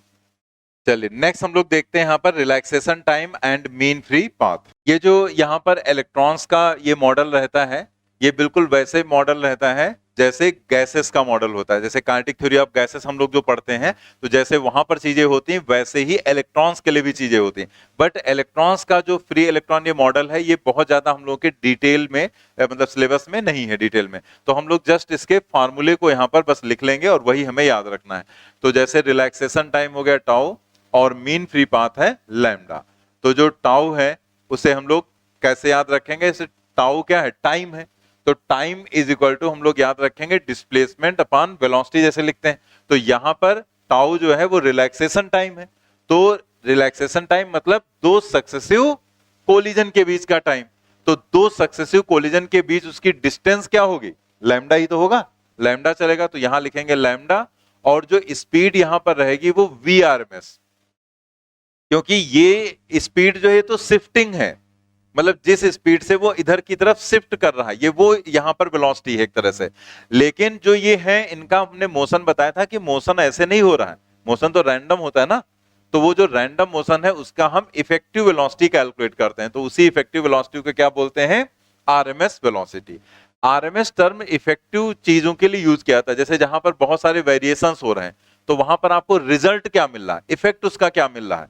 मतलब वेरिएशन तो बहुत सारे हैं लेकिन इफेक्टिव क्या है, तो वो आपको देखा बताना रहता है। तो वो इफेक्टिव आप किससे बताते हैं, RMS से। जैसे ये चीज जो हम बताने जा रहे हैं उससे कोई सीधा रिलेशन नहीं है, बस हम आपको ये बताने जा रहे हैं कि RMS क्या है। तो RMS के लिए सबसे अच्छा तरीका समझने का है कि जो हम इलेक्ट्रिसिटी की जब बात करते हैं, अल्टरनेटिंग करंट जैसे पढ़ते हैं, तो जो हमारे घरों में जो सप्लाई आती है वो अल्टरनेटिंग वोल्टेज होता है ना, एसी तो बोलते हैं उसको। तो वो जो वोल्टेज और करंट होता है वो इस तरीके से वेरी करता है ऐसे, ठीक है। तो जब यहां पर ये वेरिएशन ऐसे हो रहा है तो आप खुद ही देखो कि जो वोल्टेज है वो किसी भी इंस्टेंट पर वोल्टेज 0 है, फिर थोड़ा थोड़ा बढ़ते बढ़ते मैक्सिमम हो गया, फिर घट के फिर 0 हो गया, फिर माइनस में हो गया, फिर 0 हो गया। तो मतलब वोल्टेज लगातार वेरी कर रहा है। लेकिन क्या कोई भी यहां पर बल्ब वगैरह जो ये लगे हुए हैं, क्या ये आपको फ्लक्चुएट करते हुए दिख रहे हैं, नहीं, एकदम कांस्टेंट जलते हुए दिखते हैं, ठीक है। तो इसका मतलब क्या हुआ कि ये एक्चुअल में इसका इफेक्ट जो है वो इसे मिल रहा है, ठीक है, जो इसका इफेक्ट है। तो यहां पर इस वोल्टेज की हम RMS वैल्यू निकालते हैं, ठीक है, VRMS। यहां पर ये जो पीक वैल्यू आती है 311 वोल्ट होती है, यहां पर जो पीक वैल्यू आएगी वो -311 वोल्ट होगी, ठीक है। लेकिन अगर आप अभी एक वोल्ट मीटर ले आओ जिससे वोल्टेज हम मेजर करते हैं, और उस वोल्ट मीटर को आप यहां पर सॉकेट में लगा दो, ठीक है, और मेजर करेंगे तो आपको 311 या 0 नहीं दिखाएगा, वो कितना दिखाएगा, 220 वोल्ट दिखाएगा। इसीलिए घर में जितने भी अप्लायंस आप यूज करते हैं सब पर 220 वोल्ट लिखा होता है। आप एसी का भी वोल्टेज देख लो, 220 ही लिखा होगा इसके ऊपर, और आप एक छोटा सा एलईडी ले लो उसके ऊपर वोल्टेज देखो 220 लगा होगा, क्योंकि घरेलू जो सप्लाई, डोमेस्टिक सप्लाई है वो 220 वोल्ट की है। तो वो जो 220 वोल्ट है वो इफेक्टिव वैल्यू होती है, RMS वैल्यू, ठीक है, वही आपको यहां पर मिलती है। उसी के लिए सारे अप्लायंस बनाए जाते हैं। वाटेज सबका अलग अलग होता है। तो ये जो यहां 220 आपको मिल रहा है, ये क्या मिल रहा है आपको, VRMS। तो ये क्या है, इफेक्टिव वैल्यू है। तो वेरिएशन हो रहा है यहां पर, अलग अलग आपको यहां पर वैल्यू मिल रही है, लेकिन जो इफेक्टिव मिल रहा है वो कितना है, 220। तो ये इफेक्टिव क्या है, इसी को हम RMS बोल देते हैं। तो ऐसे यहां पर है कि इलेक्ट्रॉन अलग अलग वेलोसिटी से यहां पर मूव कर रहे हैं, लेकिन उसका इफेक्टिव क्या है, वो VRMS है। तो वो VRMS यहां पर दिखाएगा, ठीक है। तो ये तो मैंने ऐसे बीच में बता दिया, थोड़ा RMS को समझाने के लिए इजिली, इसलिए ऐसे बताया गया। अब आप यहां पर देखते हैं कि जो ये VRMS है इसका फार्मूला क्या होगा। तो इसका फार्मूला वही होगा जो आपको हमने काइनेटिक थ्योरी ऑफ गैसेस में पढ़ाया है, ठीक है। जिन लोगों ने पढ़ा होगा लेक्चर तो देखा होगा, तो उन लोगों को पता होगा कि VRMS का एक फॉर्मूला हमने वहां पर डराइव कराया था, √3kT डिवाइडेड बाई m। ये फॉर्मूला वहां पर डराइव कराया गया, ठीक है। वही सेम फार्मूला यहां पर अप्लाई होगा, कोई अंतर नहीं। बस वहां पर क्या है, जो हीट में हम लोग पढ़ा रहे थे काइनेटिक थ्योरी ऑफ गैसेस में, उसमें ये m था, एक गैस का जो मॉलिक्यूल था उसका मास, T absolute temperature, K Boltzmann constant. यहां पर भी वही है, K बोल्ट्जमैन कांस्टेंट है, T एब्सोल्यूट टेम्परेचर है, और m क्या है, m जो है वो मास ऑफ इलेक्ट्रॉन है यहां पर, क्योंकि यहां पर गैस मॉलिक्यूल्स नहीं, यहां पर क्या है, फ्री इलेक्ट्रॉन्स है। दोनों फॉर्मूले लिख लें आप, बाकी सब कुछ सामने लिख दिया गया है। जो भी VRMS वगैरह है, VRMS RMS speed of electron या thermal speed, K Boltzmann constant है, और T एब्सोल्यूट टेम्परेचर, और एब्सोल्यूट टेम्परेचर मतलब टेम्परेचर इन केल्विन, और m is the mass of electron. Next हम लोग यहाँ पर जो पॉइंट अभी आपको बताया था वो पॉइंट भी लिख दिया गया है, पढ़ लेते हैं। Between successive collisions path of electron will be straight line in absence of electric field and path will be curved in presence of electric field। मतलब अगर इलेक्ट्रिक फील्ड एब्सेंट है तो वहां पर क्या पाथ होगा, स्ट्रेट लाइन, और लेकिन प्रेजेंट है तो कर्व पाथ यहाँ पर हो जाएगा, ठीक है। अब नेक्स्ट हम लोग देखते हैं relation between tau and VD, मतलब रिलैक्सेशन टाइम और ड्रिफ्ट वेलोसिटी में रिलेशन। देखो अगर हम यहाँ पर आपको पूरा ये जो है डेरिवेशन इसका बताएं तो वो बहुत डेरिवेशन लेंदी नहीं होता है, मतलब वो थ्योरेटिकल हो जाता है, ठीक है। उसमें बहुत सारी थ्योरी लिखानी पड़ जाती है कि ये कहाँ से डराइव होता है, तो उसकी आपको कोई जरूरत तो है नहीं, आपको तो सिर्फ फॉर्मूले की जरूरत है, उसको समझना है, याद करना है और उसे हमें आगे अप्लाई करना है। तो हम इसका जो रियल डेरिवेशन होता है वो नहीं बता रहे हैं, हम आपको एक दूसरे तरीके से इसको समझा रहे हैं। हम करने जा रहे हैं relation between tau and VD, तो हम इसे याद रखने के हिसाब से आपको बता रहे हैं, क्योंकि इसका थ्योरेटिकल डेरिवेशन होता है, मतलब थ्योरी लिखकर कि एक एक इलेक्ट्रॉन के लिए ऐसे ऐसे यहां पर क्या कंडीशन हो जाएगी, फिर उसका एवरेज कैसे आप निकालेंगे। तो हम इसे याद रखने के हिसाब से आपको समझा रहे हैं, क्योंकि वही आपके मतलब का है। V is equal to U plus A T, ये इक्वेशन सभी को याद रहती है, ठीक है। अब इस इक्वेशन में अगर हम देखें U, तो U क्या है, इनिशियल वेलोसिटी। तो इनिशियल वेलोसिटी जो यहां पर रहेगी, जैसे अगर आप देखें तो ये जैसे इसमें हमने कोई बैटरी वगैरह कनेक्ट नहीं की, ठीक है, ऐसे रैंडम मोशन हो रहा है, तो जो भी इनिशियल वेलोसिटी थर्मल वेलोसिटी आप निकालेंगे तो वो 0 आएगी, मतलब जब उसका एवरेज निकालेंगे, एवरेज उसका हमेशा क्या आएगा, 0। क्योंकि आप ऐसे यहां पर देखो कि जैसे कोई भी यहां पर कंडक्टर है, तो अगर इसमें हम कोई बैटरी ना लगाएं तो क्या कोई करंट फ्लो करेगी, नहीं। लेकिन आप सोचो कि करंट नहीं फ्लो करेगी, लेकिन क्या इलेक्ट्रॉन का मोशन रुक जाता है, इलेक्ट्रॉन तो चलते रहते हैं ना, रुकेंगे ही नहीं, ठीक है। जैसे किसी कंटेनर में गैस रखते हैं तो गैस के मॉलिक्यूल्स लगातार मूव करते रहते हैं, ठीक है, वैसे ही इलेक्ट्रॉन्स लगातार मूव करते रहते हैं।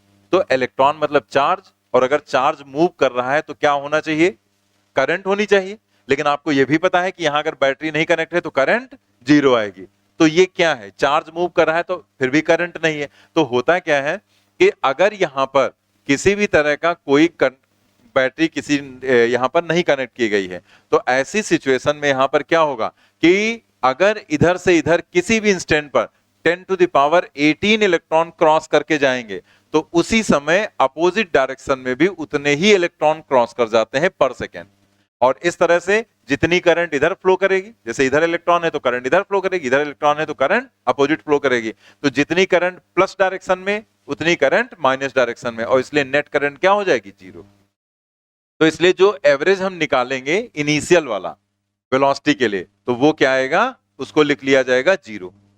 जो ये फाइनल वेलोसिटी का एवरेज निकालते हैं इसको हम लिख लेंगे ड्रिफ्ट। आप ये चीज ध्यान रखना कि हम डेरिवेशन नहीं बता रहे हैं, बस आपको एक तरीका बता रहे हैं जिसके थ्रू आप इसे बहुत इजीली याद रख सकते हैं कि v का एवरेज क्या हो जाएगा, ड्रिफ्ट, इसका एवरेज क्या हो जाएगा, 0।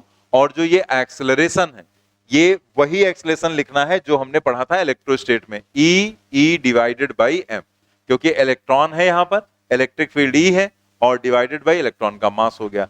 और जो टाउ है, ये जो t है टाइम, उसका जो एवरेज हो जाएगा उसकी जगह हम क्या रख देंगे, टाउ।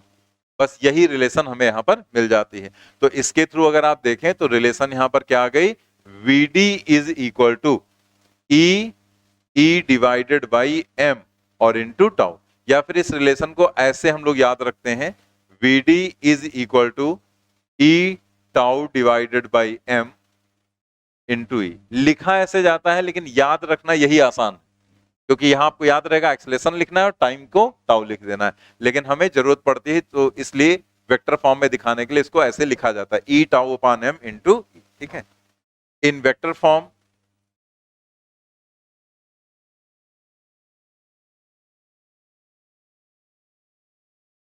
में अगर देखें तो Vd इज इक्वल टू हम लोग लिखेंगे minus E tau divided by M into,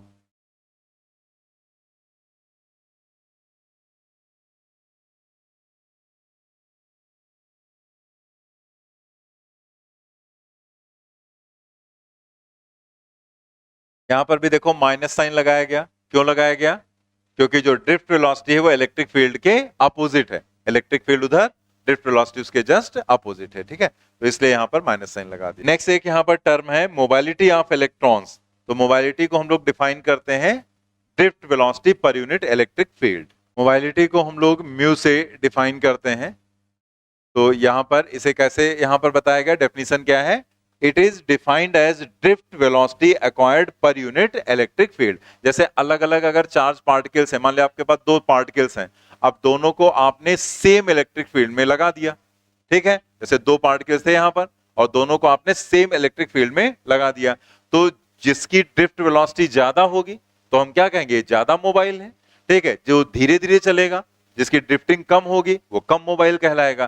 तो जैसे हम लोग ये टर्म आगे सेमीकंडक्टर में भी यूज करते हैं, तो सेमीकंडक्टर जब होता है तो उसमें जब आप इलेक्ट्रिक फील्ड अप्लाई करते हैं तो वहां पर दो तरह के चार्ज पार्टिकल होते हैं, एक इलेक्ट्रॉन होता है और एक होल होता है। तो जब आप सेम इलेक्ट्रिक फील्ड अप्लाई करते हैं तो इलेक्ट्रॉन तेज मूव करता है होल की तुलना में, तो इसीलिए कहा जाता है इलेक्ट्रॉन की मोबाइलिटी ज्यादा है। जैसे अब इलेक्ट्रिक फील्ड आप डिफर कर दोगे तब फिर आप कंपेयर कैसे कर पाओगे, तो इलेक्ट्रिक फील्ड सेम रहनी चाहिए, पार्टिकल अलग अलग, उनकी ड्रिफ्ट वेलोसिटी अलग, तो उसके बेसिस पर हम उसकी मोबाइलिटी दिखा सकते हैं। तो इलेक्ट्रॉन की मोबाइलिटी ज्यादा होती है कंपैरिजन टू होल। इसीलिए जैसे एक क्वेश्चन भी रहता है, जैसे हम लोग वहां ट्रांजिस्टर पढ़ते हैं ना, एनपीएन ट्रांजिस्टर, पीएनपी ट्रांजिस्टर, तो एनपीएन ट्रांजिस्टर इलेक्ट्रॉन के बेसिस पर काम करता है, और जो मतलब होते दोनों है लेकिन मेन उसमें मेजॉरिटी चार्ज कैरियर्स इलेक्ट्रॉन्स होते हैं, और जो पीएनपी होता है उसमें मेजॉरिटी चार्ज कैरियर्स होल्स होते हैं। तो इलेक्ट्रॉन की मोबाइलिटी ज्यादा होती है, इसलिए एनपीएन ज्यादा अच्छा परफॉर्मेंस देता है कंपैरिजन टू पीएनपी, तो इसलिए एनपीएन को प्रेफर किया जाता है। तो ये हम लोग आगे पढ़ेंगे, बस ऐसे बता दिया कि मोबाइलिटी हमें यहां पर देखनी होती है, तो हम सेम इलेक्ट्रिक फील्ड में अलग अलग चार्ज पार्टिकल्स की क्या देखते हैं, ड्रिफ्ट वेलोसिटी। तो यहां पर हम लोग लिखेंगे mu is equal to VD divided by e, और जो अभी हमने फॉर्मूला बताया, फॉर्मूला क्या बताया वीडी का, VD is equal to E upon M into tau. तो यहां से अगर हम ई को नीचे ले जाएंगे तो क्या बचेगा, e tau divided by m, then it is e tau divided by m. This is mobility. Note कर लिया ना।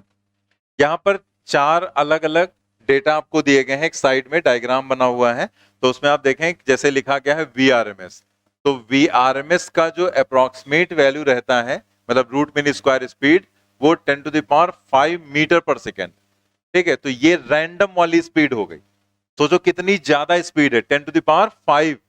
लेकिन अगर हम ड्रिफ्टिंग की बात करें, मतलब जिस वेलोसिटी से वो शिफ्ट हो रहा है माइनस से प्लस की तरफ, वो वेलोसिटी आप देखो, उसकी अप्रोक्सीमेट वैल्यू कितनी है, सिर्फ 10 to the power -4 metre per second, मतलब बहुत ही कम।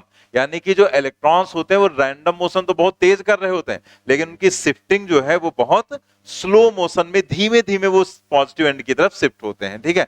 क्योंकि ये हॉलो पार्ट, ये जो यहां पर हम दिखा रहे हैं, ये कोई हॉलो सिलेंडर थोड़े है, ये क्या है, एक सॉलिड है, ठीक है, और सॉलिड के अंदर फ्री इलेक्ट्रॉन्स है और वो इलेक्ट्रॉन मूव कर रहे हैं, ठीक है। तो वो इलेक्ट्रॉन जिस वेलोसिटी से शिफ्ट हो रहे हैं वो ड्रिफ्ट वेलोसिटी है, और वो drift velocity 10 to power -4 metre per second के ऑर्डर की रहती है, ठीक है। नेक्स्ट यहां पर देखते हैं जो लैम्डा है, लैम्डा देखो तो 10 टू द पावर -9 मीटर, मतलब जो दो सक्सेसिव कोलिजन के बीच का पाथ है, आप देखो वो कितना है, 10 to the power -9 metre. 1 millimetre होता है 10 टू द पावर -3 मीटर, और ये 1 मिलीमीटर से कितना कम है, ठीक है। आपको सोच लो 10 टू पावर -3 1 मिलीमीटर, 1 मिलीमीटर कितना होता है, और ये 10 टू द पावर -9 मीटर है। मतलब आप ऐसे वहां पर, जैसे यहां दिखा दिया था डायग्राम, ऐसा वहां पर इमेजिन भी नहीं कर सकता, ऐसे सीधे सीधे आपको दिख भी नहीं सकता। तो ये होता है मीन फ्री पाथ, और जो रिलैक्सेशन टाइम है, मतलब दो सक्सेसिव कोलिजन के बीच का टाइम, वो क्या है, 10 to the power -14 metre per second, sorry 10 to power -14 second, ये यहां पर उसका ऑर्डर रहता है 10 पावर -14 सेकेंड के टर्म में, ठीक है। तो ये जो डेटा है ये आपको याद रखना है, एक बात। दूसरी बात, इसकी यूनिट पर जरूर ध्यान देना जब आप ऑप्शन टिक करने से पहले। जैसे कई बार ऐसा भी होता है कि हमारे दिमाग में बसा हुआ है 10 पावर -4, अब उसने यहाँ एक ऑप्शन में दे दिया 10 पावर -4, दूसरे में दे दिया उसने 10 पावर -2, लेकिन उसने क्वेश्चन में क्या लिख दिया कि ड्रिफ्ट वेलोसिटी आपको बतानी है अप्रोक्सीमेट वैल्यू इन सेंटीमीटर पर सेकेंड। अब जल्दबाजी में हमारे दिमाग में तो वही है 10 पावर -4 उठा के टिक कर दिया, लेकिन उसने क्या लिखा, सेंटीमीटर पर सेकेंड। तो यहां तुम्हें समझ में इसलिए जल्दी आ जा रहा है क्योंकि हम बता रहे हैं तुमको, वहां तुम्हें अपने आप ये चीज गौर करनी पड़ेगी एग्जाम में, अगर ऐसा क्वेश्चन है तो वहां ये गलती होती है, ठीक है। क्योंकि हम टेस्ट में सब टेस्ट कर चुके हैं सारी चीजें, तभी हम तुम्हें बता रहे हैं यहाँ पर कि ये जो है 10 पावर -4 मीटर पर सेकेंड में, लेकिन अगर सेंटीमीटर पर सेकेंड में उसने कह दिया तो इसको 100 से मल्टीप्लाई करोगे ना, मीटर पर सेकेंड को सेंटीमीटर में कन्वर्ट करना है तो 10⁻2 से मल्टीप्लाई किया, और जब 2 से मल्टीप्लाई करेंगे तो ये बन जाएगा 10⁻⁻2 सेंटीमीटर पर सेकेंड। तो अगर सेंटीमीटर पर सेकेंड में लिखते तो क्या लिखते, 10⁻⁻2 सेंटीमीटर पर सेकेंड। तो याद आप ऐसे ही रखो, बस हमारा कहने का मतलब यह है कि आंसर टिक करने से पहले आप ये जरूर देख लो कि यूनिट वो क्या दे रहा है ऑप्शन में या क्वेश्चन में, किस यूनिट में वो जानना चाह रहा है। ठीक है, चलिए नेक्स्ट आ जाते हैं हम लोग ओम्स लॉ पे।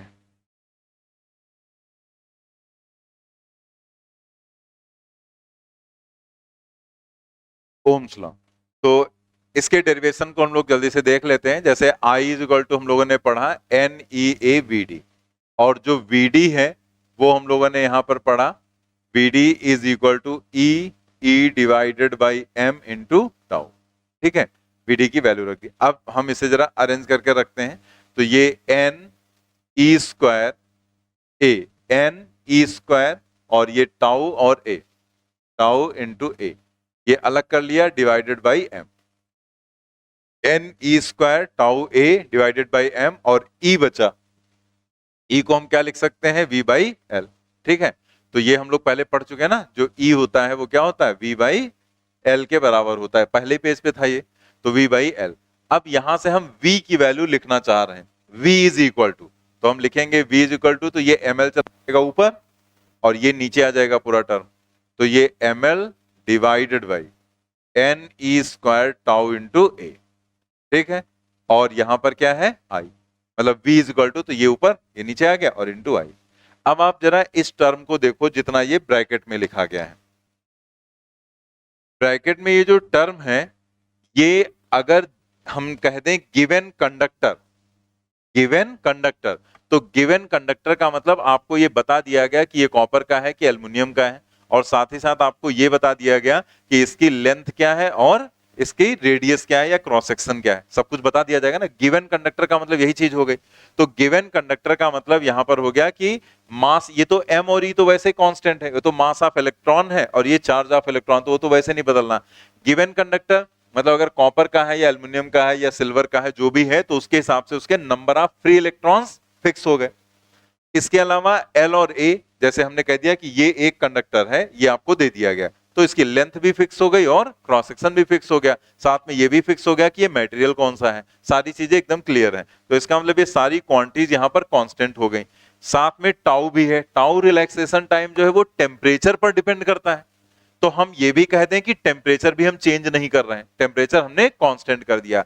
तो मतलब ये हुआ कि for given conductor and given temperature, ये पूरी क्वांटिटी क्या हो जाएगी, कांस्टेंट हो जाएगी। तो हम यहां पर लिख सकते हैं this is constant for a given conductor at given temperature, constant for a given conductor at given temperature. और इस तरह से ये अगर हम टर्म हटा दें यहां पर पूरा जो कांस्टेंट है, तो क्या आ जाएगा, V प्रोपोर्शनल टू I, और इसी को हम लोग बोलते हैं ओम्स लॉ।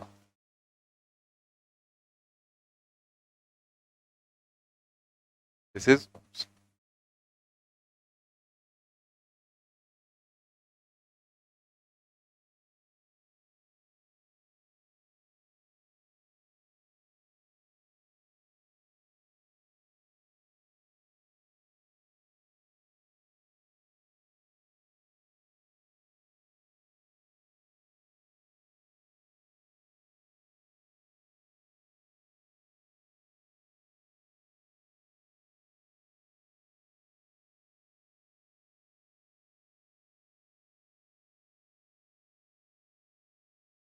नोट कर लिया आपने। तो ये इस तरह से यहां पर हम लोगों ने ओम्स लॉ यहां देख लिया, और इसमें ये जो क्वांटिटी आ रही है ML upon NE square tau into A, इसी को हम लोग बोलते हैं रेजिस्टेंस ऑफ कंडक्टर। तो जैसे ये कंडक्टर है, तो इसके रेजिस्टेंस की अगर हम बात करें, तो अगर आपको ये सारी चीजें पता है, तो आप ये सभी चीजें यहां पर रखकर इसके रेजिस्टेंस को बता सकते हैं कितना होगा। ठीक है, नेक्स्ट इसके बारे में भी थोड़ा सा हम लोग आगे डिस्कशन और करेंगे, तो ये हटा देते हैं अभी फिलहाल। पहले हम लोग ग्राफ देख लेते हैं यहाँ पे। जैसे V directly proportional to I, तो ग्राफ तो आपको पता ही है कैसा होगा, straight line passing through origin. अब इसमें बनाए गए हैं दो ग्राफ, तो दो ग्राफ का क्या मतलब है जरा देखते हैं यहां पर, कि जैसे एक ग्राफ जो पहला वाला दिखाया गया उसमें I इधर और V इधर दिखाया गया है, ठीक है, और दूसरा जो ग्राफ है उसमें V इधर है और I इस साइड में है, लेकिन दोनों ग्राफ स्ट्रेट लाइन होंगे पासिंग थ्रू ओरिजिन, तो ऐसे दिखा दिया गया। अब देखो यहां पर, जैसे मान लेते हैं यहां पर एक्स एक्सिस से जो एंगल लेते हैं उसी को हम स्लोप में लिखते हैं, तो ये किसी भी इंस्टेंट पर सपोज के लिए ये V है और ये उसके करस्पॉन्डिंग करंट है I, तो जो स्लोप हो जाएगा वो हो जाएगा tan थीटा, tan थीटा ये I है तो ये भी I हो जाएगा, तो tan theta is equal to I divided by V, और इसे हम लोग लिख सकते हैं 1/r, क्योंकि V is equal to IR होगा। तो एक तरह से हम क्या कह सकते हैं, अगर x एक्सिस पर V है तो जो स्लोप होगा वो 1/r देगा, ठीक है, मतलब रेसिप्रोकल ऑफ रेजिस्टेंस देगा आपको। और अगर हम यहां पर x एक्सिस पर I दिखा रहे हैं तो इस कंडीशन में अगर आप देखो तो ये I हो गया और ये V हो गया, यानी कि ये V हो जाएगा। और इस कंडीशन में अगर आप स्लोप देखें तो slope is equal to tan theta, और tan theta is equal to V/I, और इसको क्या लिखेंगे R। तो अगर इधर यहां पर करंट है तो जो भी स्लोप हो जाएगा वो रेजिस्टेंस आपको देगा, अगर इधर वोल्टेज है तो जो स्लोप होगा वो 1/r की वैल्यू देगा। ये दोनों बातें लिख लें। साथ में एक बात और सुन लो फिर लिख लो यहां पर, कि ये दोनों ग्राफ के बीच में देखो क्या लिखा है, temperature T equal to constant, तो आपको पता ही है, अभी नीचे बताया गया था, लेकिन साथ में एक पॉइंट और लिखा गया है, also for small currents only. तो ये स्मॉल करंट क्यों लिखा गया, इसलिए लिखा गया क्योंकि हम लोग आगे पढ़ेंगे इसके बाद जो सेकंड चैप्टर, तो उसमें हम लोग देखेंगे कि अगर किसी कंडक्टर में करंट फ्लो कर रही आई, तो इस करंट के कारण यहां पर एक हीट डेवलप होती है, और वो हीट होती है I²RT। ये जो हीट यहां पर डेवलप हुई है, इस हीट के कारण इसका टेम्परेचर बढ़ जाता है। तो अगर स्मॉल करंट होगी तो हीट भी कम जनरेट होगी, और हीट अगर कम जनरेट होगी तो टेम्परेचर में वेरिएशन कम होगा। लेकिन अगर आपने करंट ज्यादा कर दी तो बहुत ज्यादा करंट होने की वजह से हीट का अमाउंट बढ़ जाएगा और इसका टेम्परेचर इंक्रीज कर जाएगा, और अगर टेम्परेचर बढ़ने लगा तो आगे भी हम लोग पढ़ेंगे इसका रेजिस्टेंस भी बढ़ जाएगा। जबकि यहां कंडीशन क्या थी कि टेम्परेचर कांस्टेंट रहना चाहिए, जबकि यहां टेम्परेचर में इंक्रीमेंट हो गया, उसकी वजह से रेजिस्टेंस बदलने लगेगा।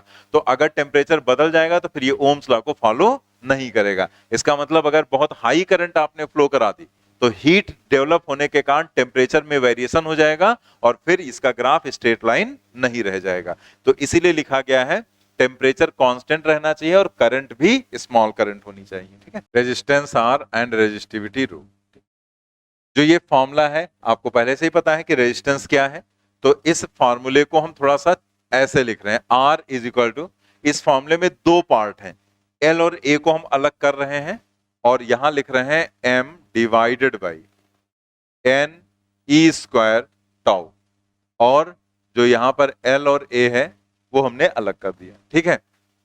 ये जो पार्ट है इसको हमने अलग क्यों किया, आप देखो यहां पर, कि अगर हम आपसे कह दें कि एक कॉपर का कंडक्टर है, ठीक है, और वो कॉपर का है यहां पर इतना थिकनेस और लेंथ, और एक यहीं पर हमने कह दिया कि कॉपर का कंडक्टर है इतना बड़ा, ठीक है, इसकी थिकनेस अलग है, लेंथ अलग है, लेकिन है ये भी कॉपर का ही।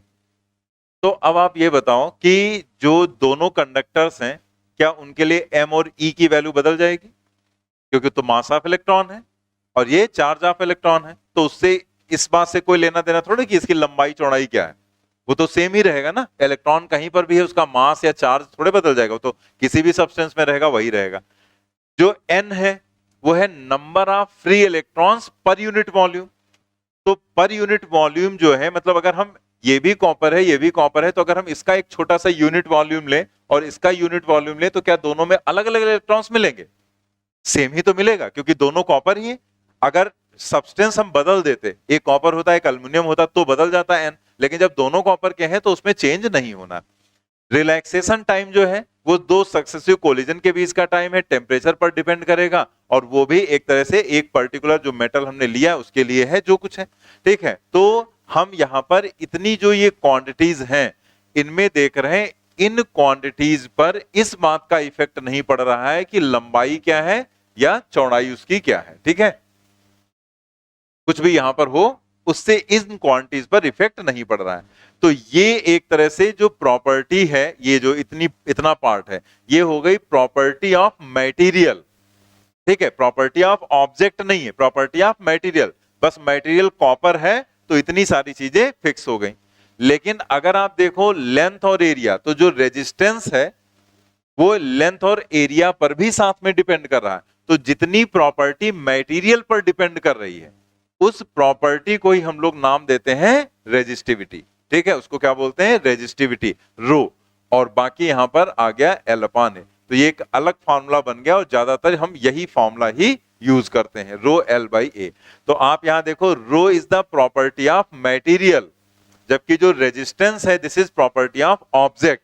ऑब्जेक्ट की बात करेंगे तो उसमें दोनों चीजें आ जाएंगी, मटेरियल भी आ जाएगा और साथ में लंबाई चौड़ाई भी आ जाएगी, ठीक है।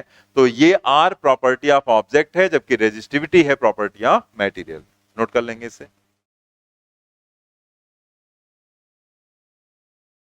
रो को रेजिस्टिविटी या स्पेसिफिक रेजिस्टेंस बोलते हैं, हिंदी में बोलते हैं विशिष्ट प्रतिरोध।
Rho is m upon n square tau is called resistivity और specific resistance। नेक्स्ट हम लोग यहाँ पर देख लेते हैं, दो पॉइंट लिखे गए जो अभी आपको समझाए गए वो भी पढ़ लेते हैं। Resistivity rho depends upon material of conductor and not on shape and size. अभी हमने आपको समझाई दिया कि रेजिस्टिविटी से मटेरियल पर डिपेंड करेगी, शेप और साइज से उसका कोई मतलब नहीं। Resistance is the property of object while resistivity is the property of material, ठीक है। नेक्स्ट यहाँ पर दो पॉइंट लिखे गए, कंडक्टेंस एंड कंडक्टिविटी। तो कंडक्टेंस और कंडक्टिविटी क्या है जरा देखो यहाँ पर, G एंड सिग्मा। जो रेजिस्टेंस है इसी के रेसिप्रोकल को, मतलब इसी का उल्टा एक तरह से कहते हैं, रेसिप्रोकल जो है उसी को हम क्या बोलते हैं, कंडक्टेंस। मतलब G is equal to 1/R। और जो रेजिस्टिविटी का रेसिप्रोकल है उसको हम बोलते हैं कंडक्टिविटी, ठीक है। जो यहां पर रेजिस्टेंस है, रेजिस्टेंस मतलब जिसको हम हिंदी में प्रतिरोध बोलते हैं, एक तरह से वो अपोजिशन होता है। तो ये जो प्रतिरोध या अपोजिशन है तो ये R है और उसी का उल्टा क्या हो जाएगा, कंडक्शन हो जाएगा, तो वो कंडक्टिविटी कहलाएगा। और रेजिस्टिविटी उसका उल्टा क्या कहलाएगा, यहां पर कंडक्टिविटी। अब इसी के बेसिस पर इनकी यूनिट्स वगैरह भी निकाल ली जाती हैं। तो यूनिट जो है अगर आप यहां पर कैलकुलेट करेंगे तो वैसे तो आप यहां से पूरी यूनिट कैलकुलेट करो, ठीक है, क्या है, या फिर आप V इक्वल टू IR से रेजिस्टेंस की यूनिट क्या लिखेंगे, वोल्ट पर एम्पियर। लेकिन नॉर्मली आप सभी को पता है कि रेजिस्टेंस के लिए हम लोग वोल्ट पर एम्पियर की बजाय क्या लिखते हैं, ओम लिखते हैं, ओम टर्म यूज किया जाता है। तो जॉर्ज साइमन ओम के नाम को ही वहां पर यूज किया गया था यूनिट के लिए। तो एक ये जो R है उसकी यूनिट क्या होती है, ओम, उसको ऐसे हम लोग रिप्रेजेंट करते हैं और या फिर हम ऐसे लिखते हैं, ठीक है। इसी तरह से अगर हम रेजिस्टिविटी की बात करें तो रेजिस्टिविटी की अगर आप यूनिट देखेंगे तो रेजिस्टिविटी के लिए रो और ये R इंटू ए हो जाएगा डिवाइडेड बाई L।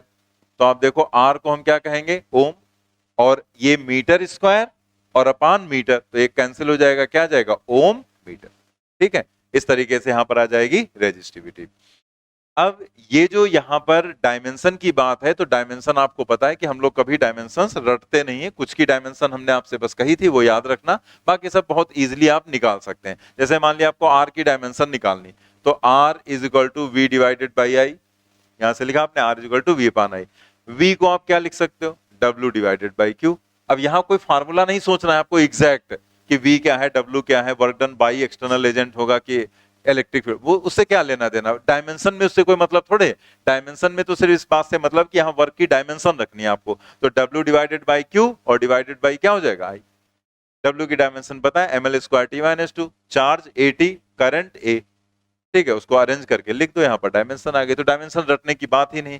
इसी के बेसिस पर आप यहाँ पर डायमेंशन निकाल सकते हैं, इसकी यूनिट भी निकाल सकते हैं, इसकी भी डायमेंशन निकाल सकते हैं। ओम की डायमेंशन निकाला, उसको मीटर से मल्टीप्लाई कर दो, मतलब L से, तो वो रेजिस्टिविटी की डायमेंशन हो जाएगी, तो तुरंत कैलकुलेट कर लेंगे। हमने आपको स्टार्टिंग में 8 डायमेंशन लिखाई थी और हमने कहा था पूरी फिजिक्स में तुम चलते जाओगे यही 8 से ही तुम्हारा काम हो जाएगा, बस वो 8 आपको बस याद होनी चाहिए, और वो भी सबको नॉर्मली याद ही रहती हैं। तो देखो इसमें भी वही W, Q और I आया, ठीक है, तो कुछ अलग आता ही नहीं है पूरे फिजिक्स में, उन्हीं से सब काम चल जाते हैं हमारे मेन।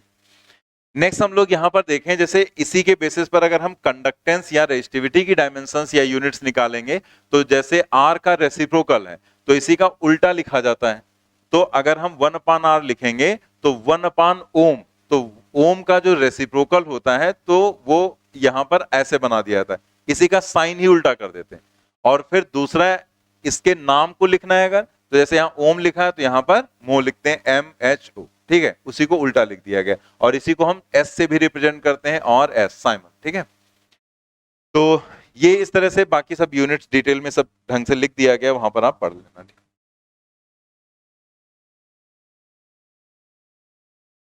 नेक्स्ट हम लोग देखते हैं relation between sigma and J, conductivity और करंट डेंसिटी के बीच में रिलेशन, सिग्मा और J में रिलेशन हम लोगों को देखना है, ठीक है।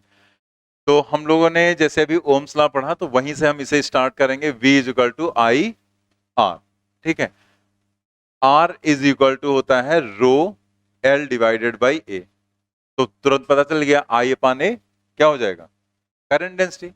J is equal to I upon A होता है, तो हम यहां से I अपान A एक तरफ करेंगे, बाकी सब एक साइड में कर लेते हैं, तो हम लिख सकते हैं इसे I upon A is equal to I upon A, तो ये L और रो नीचे चला जाएगा, तो V divided by rho into L।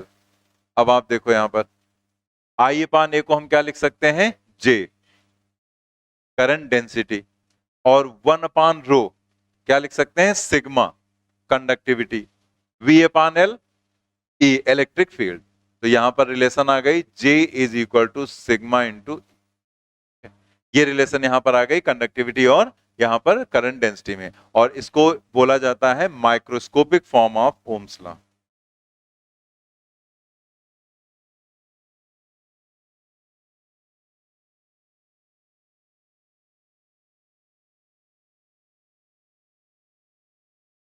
Microscopic form of Ohm's. Vector form में अगर लिखना है तो आप ऐसे लिख सकते हैं, इन वेक्टर फॉर्म।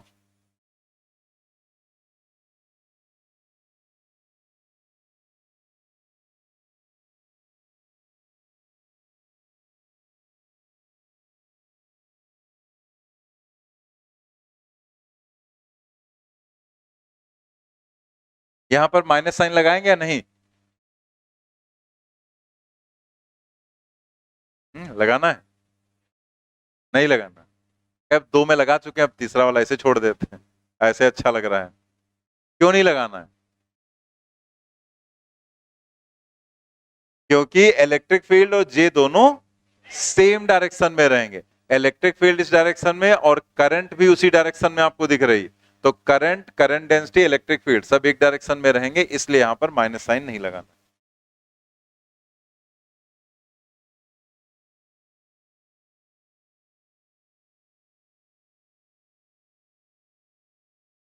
नोट कर लिया। नेक्स्ट देखते हैं कि जो ओम्स लॉ को फॉलो करते हैं वो ओमिक सब्सटेंस कहलाते हैं, उसको हम लीनियर बोलते हैं, क्योंकि ओम्स लॉ को कोई फॉलो करेगा तो V और I का ग्राफ कैसा होगा, लीनियर, तो उसे हम लीनियर बोल सकते हैं या फिर हम उसे ओमिक सब्सटेंस बोल सकते हैं। लेकिन जो नहीं फॉलो करेगा फिर तो उसे हम नॉन ओमिक बोलेंगे या फिर नॉन लीनियर, क्योंकि अगर ओम्स लॉ को फॉलो नहीं करेगा तो उसका ग्राफ फिर लीनियर नहीं होगा। तो वही पॉइंट यहां लिखा गया है, पढ़ेंगे। The substances which do not obey Ohm's law are called non-ohmic or non-linear substances. The IV curve will not be straight line. For example semiconductor, transistor, liquid electrolyte, thermionic valve. आगे हम लोग पढ़ेंगे जैसे सेमीकंडक्टर वगैरह हैं या diode है, transistor है, तो इनके जो ग्राफ होते हैं वो स्ट्रेट लाइन नहीं होते हैं। जैसे डायोड जो हम लोग पढ़ेंगे तो जो डायोड का ग्राफ होता है V और I का, तो वो फॉरवर्ड एंड रिवर्स कैरेक्टरिस्टिक हम लोग दिखाते हैं। तो फॉरवर्ड कैरेक्टरिस्टिक इस तरह से होती है, ठीक है। यहां पर ये नी वोल्टेज हो जाता है, और इसी तरह से बैकवर्ड के लिए दिखाते हैं तो हम लोग ऐसे दिखाते हैं इस तरीके से। मतलब बैकवर्ड क्या है, रिवर्स जो यहाँ पर कैरेक्टरिस्टिक होती है। तो ये ग्राफ कहीं आपको लीनियर दिख रहा है, एक छोटा सा पार्ट लीनियर दिख सकता है, ठीक है, छोटा सा पार्ट। लेकिन अगर ओवरऑल कैरेक्टरिस्टिक को देखो आप, तो ये इस तरह की कैरेक्टरिस्टिक की तरह नहीं है। मतलब यहां पर अगर आप देखें तो एकदम स्ट्रेट है, जबकि ऐसा यहां पर नहीं है। तो ये जो डायोड है ये कैसा सब्सटेंस हो गया, नॉन ओमिक हो गया, मतलब नॉन ओमिक डिवाइस हो गया। और सेमीकंडक्टर है तो उसको सब्सटेंस बोलेंगे, नॉन ओमिक सब्सटेंस हो गया वो, ठीक है। तो ऐसे केसेस में जो रेजिस्टेंस होता है वो कांस्टेंट नहीं रहता है। यहां पर देखें जो एक ग्राफ दिखाया गया आपको साइड में, तो इस तरह से कैसा भी ग्राफ हो सकता है, बस वो वेरी करेगा, स्ट्रेट लाइन नहीं रहेगा।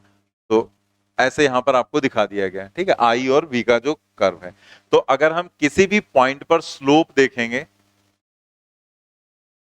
पहले तो एक लाइन यहां पर लिख लो, इसी के आगे लिखेंगे for non ohmic conductors, for non ohmic conductors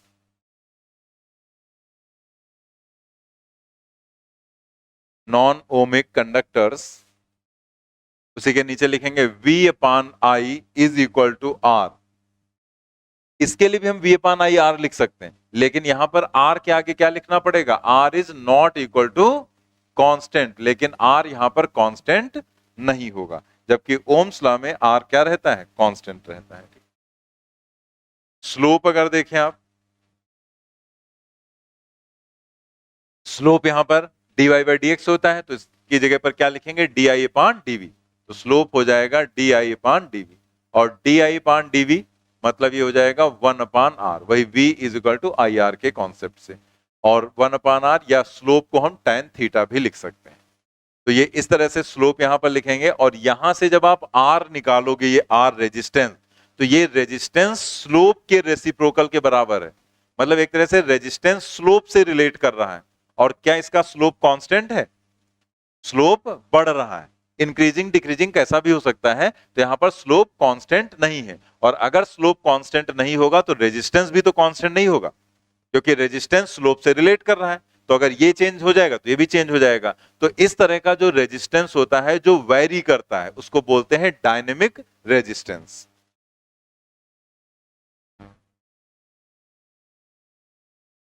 note कर लेंगे इसे, where R is called dynamic resistance.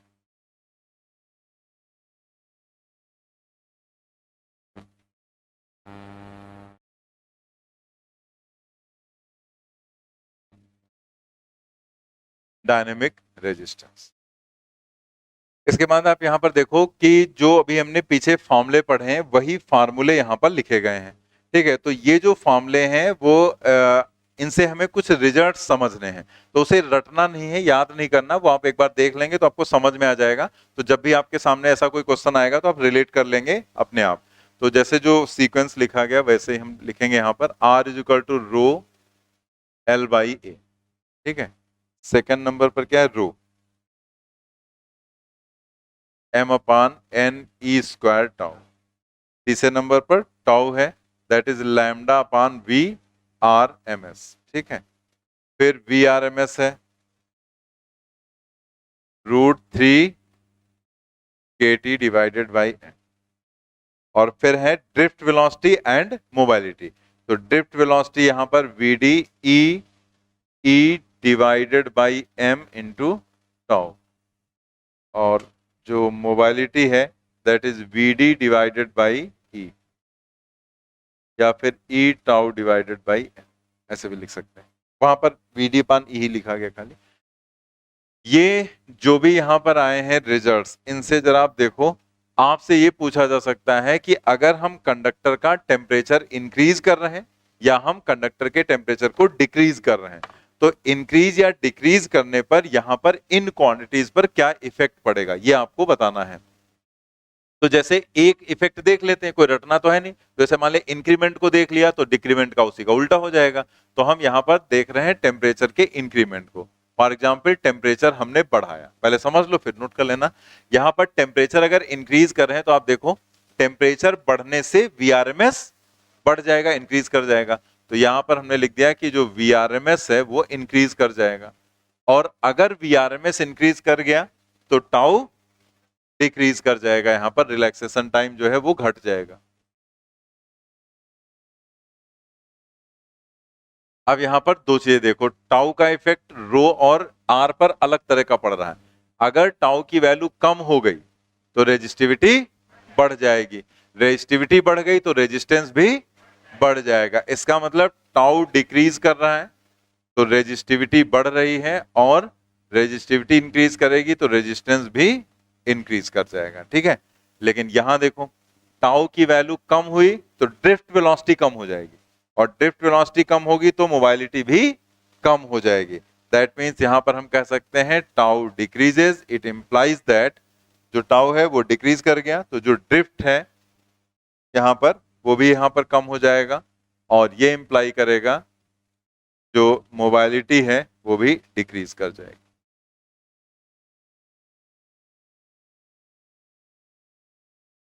Note कर लेंगे इसे। यहां पर एक बात समझ लेते हैं, जैसे कुछ लोगों को थोड़ा सा कंफ्यूजन हो जाता है। कंफ्यूजन क्या है कि यहां पर आप देखें कि टेम्परेचर बढ़ाया गया, तो टेम्परेचर बढ़ने से आपको ये लगता है कि एनर्जी बढ़ गई होगी, तो एनर्जी बढ़ भी जाती, वीआरएमएस बढ़ गया, मतलब स्पीड बढ़ गई उसकी, तो स्पीड इंक्रीज कर गई। तो स्पीड इंक्रीज कर गई, और रेजिस्टेंस का मतलब होता है अपोजिशन। तो अगर हम यहां पर कोई कंडक्टर ले रहे हैं, इलेक्ट्रॉन को यहां से यहां तक ड्रिफ्ट होके जाना है, पहुंचना है यहां पर, तो अगर अपोजिशन कम होगा तो जल्दी पहुंच जाएगा, और अगर अपोजिशन ज्यादा होगा तो देर में पहुंचेगा। तो जितना ज्यादा अपोजिशन होगा उतना ही ज्यादा हम कहेंगे रेजिस्टेंस होगा। भाई अपोजिशन ही तो रेजिस्टेंस है, तो जितना ज्यादा अपोजिशन उतना ज्यादा रेजिस्टेंस। अब हमारे दिमाग में यह आता है कि यार अगर किसी की स्पीड बढ़ गई तो जल्दी पहुंचेगा। ये होता है ना कि ऐसे अगर हमें एक जगह से दूसरी जगह जाना है और अगर हमारी स्पीड बढ़ गई तो स्पीड अगर बढ़ जाएगी तो हम जल्दी पहुंच जाएंगे। तो जल्दी पहुंचने का मतलब अपोजिशन कम हो गया। लेकिन यहां तो कुछ उल्टा ही दिख रहा है। यहां क्या है, स्पीड तो बढ़ गई लेकिन साथ में अपोजिशन भी इंक्रीज कर गया, बढ़ जा रहा है अपोजिशन। तो ये कंफ्यूजन एक दिमाग में आता है। जो लिखा है वो एकदम सही लिखा, बस वो आपका जो कंफ्यूजन है वो हम दूर कर दे रहे हैं कि बाई चांस आपके दिमाग क्या है कि स्पीड बढ़ गई और अपोजिशन यहां पर बढ़ रहा है, इसको तो कम होना चाहिए, जल्दी पहुंचेगा। तो ये क्या है, एक्चुअल में जब हम टेम्परेचर बढ़ाते हैं तो उसका जो रैंडम वाली स्पीड है वीआरएमएस, ठीक है, जो रैंडम मोशन उसका हो रहा है वो इंक्रीज करता है, जो रैंडम मोशन है। और रैंडम मोशन इंक्रीज करने की वजह से क्या होता है, उसके कोलिजन्स जल्दी जल्दी होने लगते हैं, मतलब वो जल्दी जल्दी कोलाइड करेगा। आप देखो रिलैक्सेशन टाइम कम हो गया ना, तो रिलैक्सेशन टाइम कम होने का मतलब क्या है, दो सक्सेसिव कोलिजन के बीच का टाइम। तो रिलैक्सेशन टाइम यहां पर क्या हो गया, कम हो गया। तो रिलैक्सेशन टाइम कम अगर यहां पर हो जा रहा है तो जल्दी जल्दी कोलाइड करेगा। अब वो भागने की कोशिश तो तेज कर रहा है लेकिन उसके कोलिजन्स होने लगे वहां पर जल्दी जल्दी।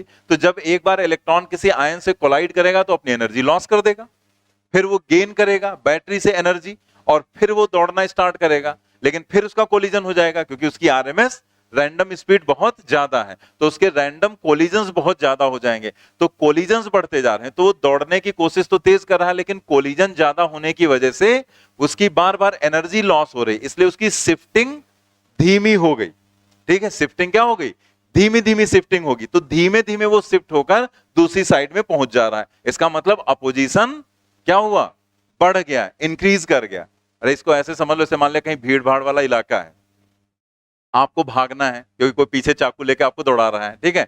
अब आप दौड़ना स्टार्ट करते हो, भीड़ है काफी, ठीक है, तो अब आप क्या करेंगे, अब आप जैसे उसको देखेंगे तो दौड़ना स्टार्ट कर देंगे, थोड़े देखेंगे ठहरो जरा, हटो, हम जा रहे हैं, ठीक है, ये तो होगा नहीं कॉन्सेप्ट।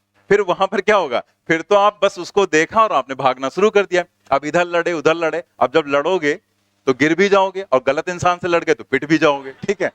तो पिटने में, लड़ने में, गिरने में, उठने में टाइम लगेगा ना आपका, तो वो टाइम आपका ज्यादा कंज्यूमर है, जबकि आप लड़ जल्दी जल्दी रहे हैं क्योंकि आप दौड़ने की कोशिश तेज कर रहे हैं, टाइम आपका कम हो रहा है, दनादन लड़ते जा रहे हैं।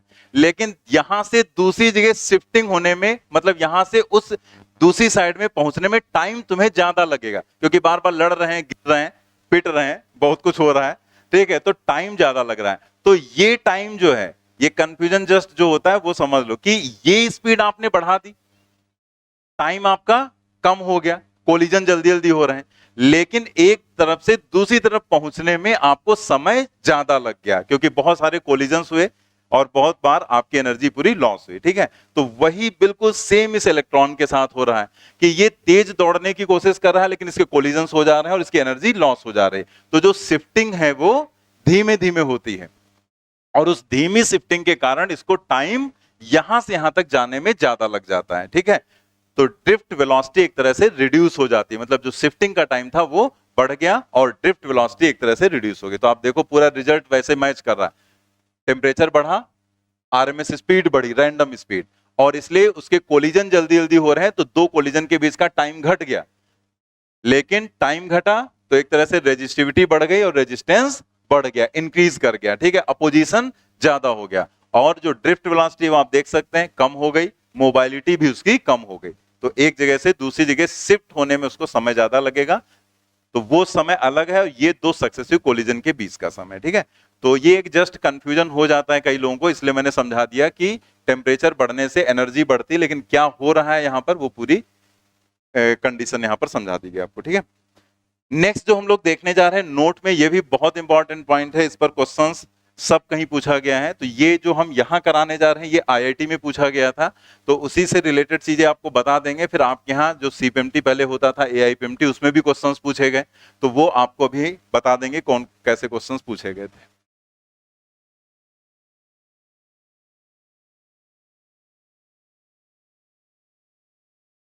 यहां पर देखो एक जो कंडक्टर दिखाया गया उसका क्रॉस सेक्शन जो है वो यूनिफॉर्म नहीं है, ये नॉन यूनिफॉर्म क्रॉस सेक्शन है, ठीक है, नॉन यूनिफॉर्म, यहां कम यहां ज्यादा, ये 1 और ये 2। तो अगर नॉन यूनिफॉर्म क्रॉस सेक्शन है और एक स्टेडी करंट, स्टेडी मतलब कांस्टेंट करंट इसमें एंटर की, जैसे हमने कोई बैटरी लगा दी यहां पर, तो बैटरी ने कांस्टेंट करंट इसके अंदर भेजी, तो जो कांस्टेंट करंट उसने एंटर कराई है क्या वो क्रॉस सेक्शन के साथ चेंज होगी? होगी कि नहीं होगी?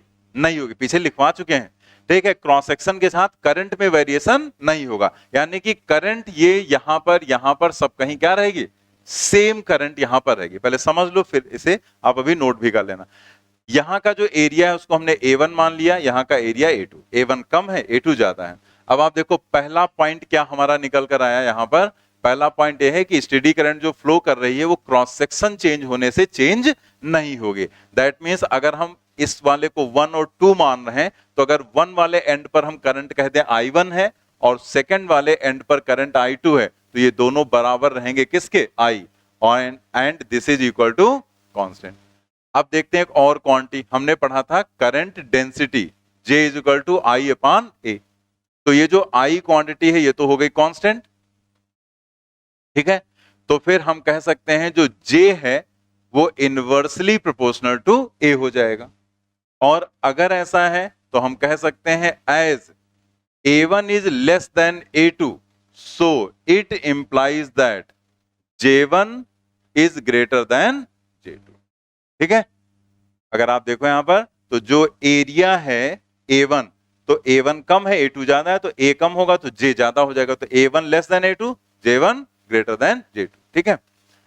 ऐसे ही आप यहां पर देख सकते हैं, हमने पढ़ा था इलेक्ट्रिक फील्ड का रिलेशन अभी, J is equal to sigma into E। तो सिग्मा तो मटेरियल की प्रॉपर्टी है, तो मटेरियल अगर हम देखें तो वो तो फिक्स ही है, तो इसका मतलब क्या हो गया, ये जो J है यानी कि इलेक्ट्रिक फील्ड वो J के डायरेक्टली प्रोपोर्शनल हो गई, ठीक है। तो अब इलेक्ट्रिक फील्ड की बात करें तो इलेक्ट्रिक फील्ड क्या हो जाएगी, as J1 is greater than J2, ठीक है। तो अगर J ज्यादा है तो E भी ज्यादा होगा, इसका मतलब इलेक्ट्रिक फील्ड स्ट्रेंथ यहां ज्यादा होगी और यहां पर कम होगी, मतलब इसके अंदर यूनिफॉर्म इलेक्ट्रिक फील्ड नहीं आएगी, नॉन यूनिफॉर्म हो जाएगी। क्रॉस सेक्शन अगर एक जैसा होता तो इलेक्ट्रिक फील्ड यूनिफॉर्म, यहां पर क्रॉस सेक्शन छोटा और बड़ा कर दिया गया, चेंज कर रहे हैं, तो इलेक्ट्रिक फील्ड नॉन यूनिफॉर्म हो जाएगी. So it implies that E1 greater than E2. ऐसे ही हम लोगों ने क्वांटिटी क्या पढ़ी, ड्रिफ्ट वेलोसिटी. ड्रिफ्ट वेलोसिटी हमने J इज इक्वल टू पढ़ा था NeVd. I is equal to NeVd होता है और J is equal to NeVd होता है. तो N तो number of electrons per unit volume है, E क्या है, इलेक्ट्रॉन्स. तो ये तो इलेक्ट्रॉन का चार्ज है, तो ये तो यहां दोनों क्वांटिटीज कांस्टेंट है. दैट मींस जो ड्रिफ्ट वेलोसिटी है वो डायरेक्टली प्रोपोर्शनल टू क्या हो जाएगी, J के. अगेन हम क्या लिखेंगे, as J1 is greater than J2. So it implies that VD1 is greater than VD2. आप इसे ऐसे भी याद रख सकते हैं कि जिधर का क्रॉस सेक्शन कम है उधर ये तीनों चीजें बड़ी हैं, ज्यादा है. जैसे आप देखो इधर का क्रॉस सेक्शन कम है तो इधर तीनों J1, E1 और VD1 तीनों चीजें ज्यादा हैं, और जिधर क्रॉस सेक्शन ज्यादा है उधर की तीनों चीजें कम हो गई. ठीक है, देखते हैं question number first. The current flowing through a wire depends on time as I is equal to 3t square plus 2t plus 5. The charge flowing through the cross section of the wire in time from t is equal to 0 to t is equal to 2 second is. Current आपको यहां पर क्या दी गई है, I is equal to 3t square and plus 2t plus 5. ठीक है, और आपको चार्ज बताना है. निकाला किसी ने? फर्स्ट ऑप्शन यहां पर आ जाएगा. जैसे हम लोग क्वेश्चंस करते हैं वो वेलोसिटी और डिस्प्लेसमेंट और एक्सलेशन वाले, वैसे ही आप थिंक करेंगे कि जैसे I आपको दिया गया चार्ज निकालना है, तो हम लोग को पता है कि I is equal to dq by dt, या ऐसे लिख देते हैं dq divided by dt is equal to I होता है. तो हम यहां लिखेंगे dq is equal to I into dt. अब वैल्यूज डालते हैं तो dq is equal to I की value 3t square plus 2t and plus 5 into dt. Integrate कर लेंगे. इंटीग्रेट करेंगे तो यहां पर 0 से 2 सेकेंड, 0 से 2. तो हमने ये मान लिया कि 0 पर मान लेते हैं, जैसे स्टार्टिंग है कोई चार्ज अभी फ्लो नहीं किया, और फिर हम यहां पर पहुंचे तो हमें चूंकि इसके बीच का निकालना है ना, तो हम यहां पर हमने लिख दिया कि टोटल चार्ज हो गया Q. तो ये तो हो गया Q, और ये हो जाएगा 3t cube divided by 3 plus 2t square divided by 2 plus 5t.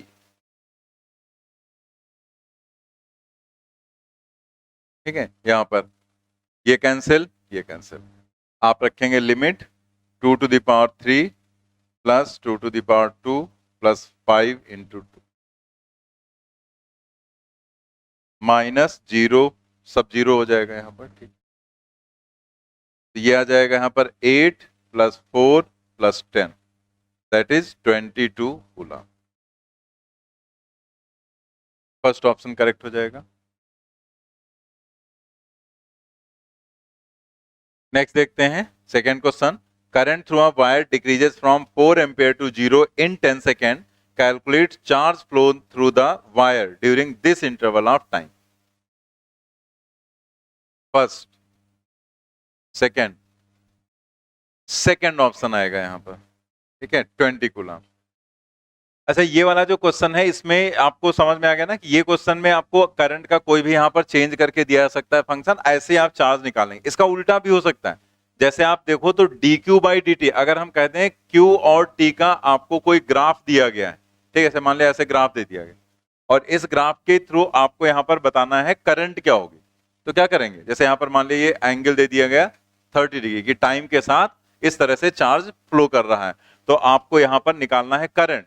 तो हमें पता है dq बाई dt क्या होगा, स्लोप, और स्लोप ही तो करंट है. तो इसका मतलब tan थीटा यानी कि tan 30, I is equal to tan 30, tan 30 1 by root 3, बस वही आंसर हो जाएगा. तो ऐसा ये एक क्वेश्चन आएगा, बाद में आएगा आपके सामने. तो हम लोग यहाँ पर कैसे भी निकाल सकते हैं, इंटीग्रेशन से भी, और dq बाई dt क्या होता है, स्लोप, तो स्लोप भी निकाल के आप करंट बता सकते हैं यहाँ पर. ठीक है,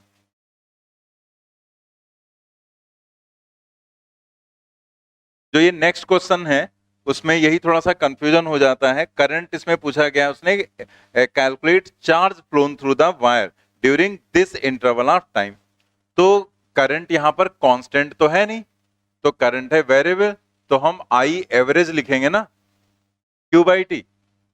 तो जैसे अगर कांस्टेंट करंट होती तब तो आप लिख देते I is equal to Q by T, लेकिन यहां पर क्या है, लेकिन कोई फंक्शन भी नहीं दिया गया। कोई फंक्शन दिया गया होता तो हम dq बाई dt लिखते, लेकिन यहां कोई फंक्शन भी नहीं, बस उसने कह दिया पहले 4 थी फिर 0 हो गई। तो हम इस कॉन्सेप्ट का यूज करेंगे यहां पर, तो Q हो जाएगा I average into T. I average, दो क्वांटिटी जैसे A और B दी गई उसका एवरेज निकालना है, A प्लस बी बाई 2। तो वैसे यहां पर I एवरेज अगर आप देखेंगे तो 4 प्लस 0 डिवाइडेड बाई 2, और जो टाइम है वो यहां पर आपको कितना दिया गया है, 10 सेकेंड। तो ये 10 हो जाएगा, तो ये कितना आ जाएगा 4 बाई 2, 2 इंटू 10 मतलब 20। तो 20 कूलाम यहां पर आंसर आएगा। That means second option correct हो जाएगा। Across a metallic conductor of non-uniform cross section, a constant potential difference is applied. The quantity which remains constant along the conductor is, क्या होगा, fourth option current. तो third का यहां पर, third में दो पार्ट है ना, फर्स्ट, तो फर्स्ट वाले का हो जाएगा फोर्थ ऑप्शन, ठीक है। और जो इसका सेकंड है उसका फर्स्ट ऑप्शन हो जाएगा। सेकंड वाले में देखो क्या कहा गया, suppose that a current carrying copper wire has a cross sectional area that gradually becomes smaller.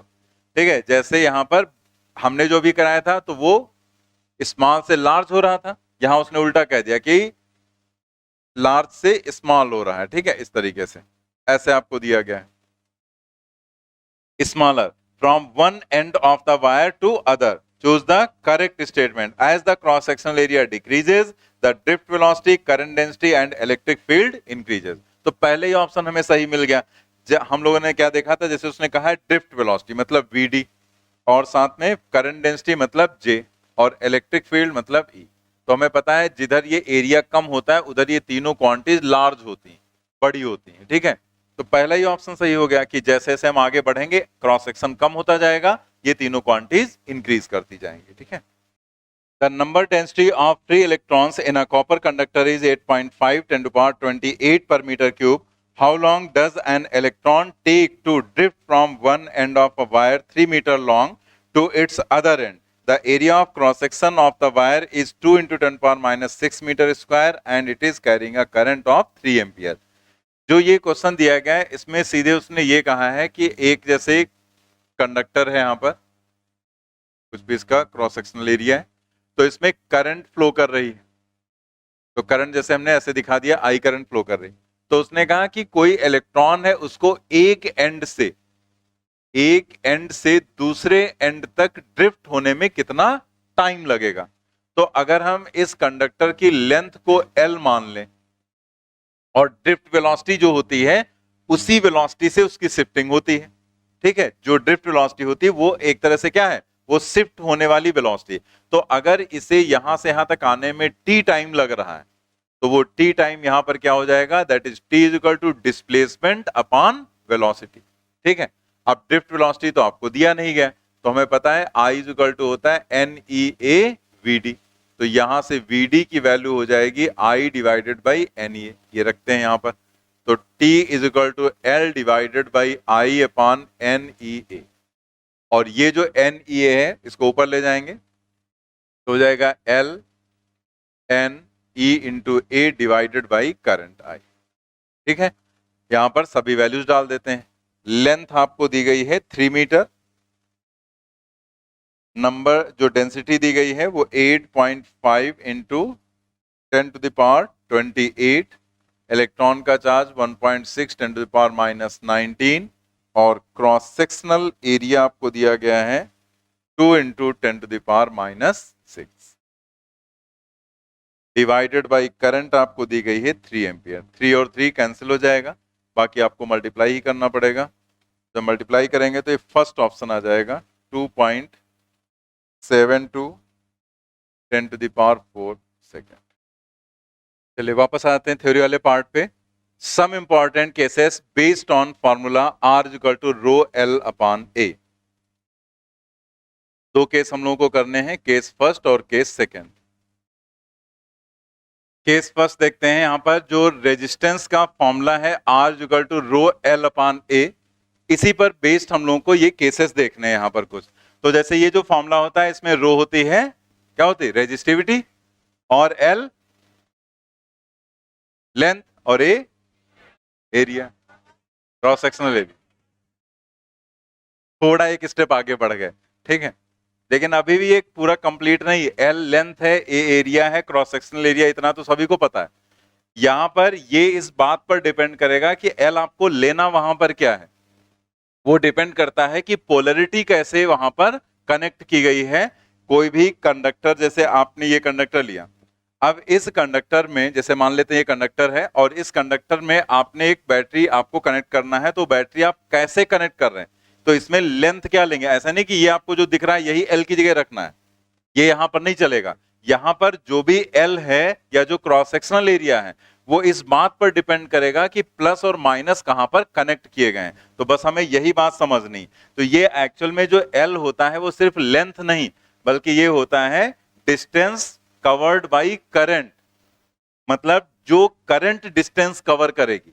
यानी कि हम एल क्या लेंगे, ये एल वो लेंथ लेंगे जो करंट के अलोंग है, मतलब जिधर करंट जिधर से जिधर जा रही है, तो आप ये देखो करंट कितनी डिस्टेंस ट्रेवल कर रही, उसे हम एल कहेंगे। और करंट के परपेंडिकुलर जो एरिया होगा, क्रॉस सेक्शनल एरिया, वो एरिया आपको यहां पर चूज करना है।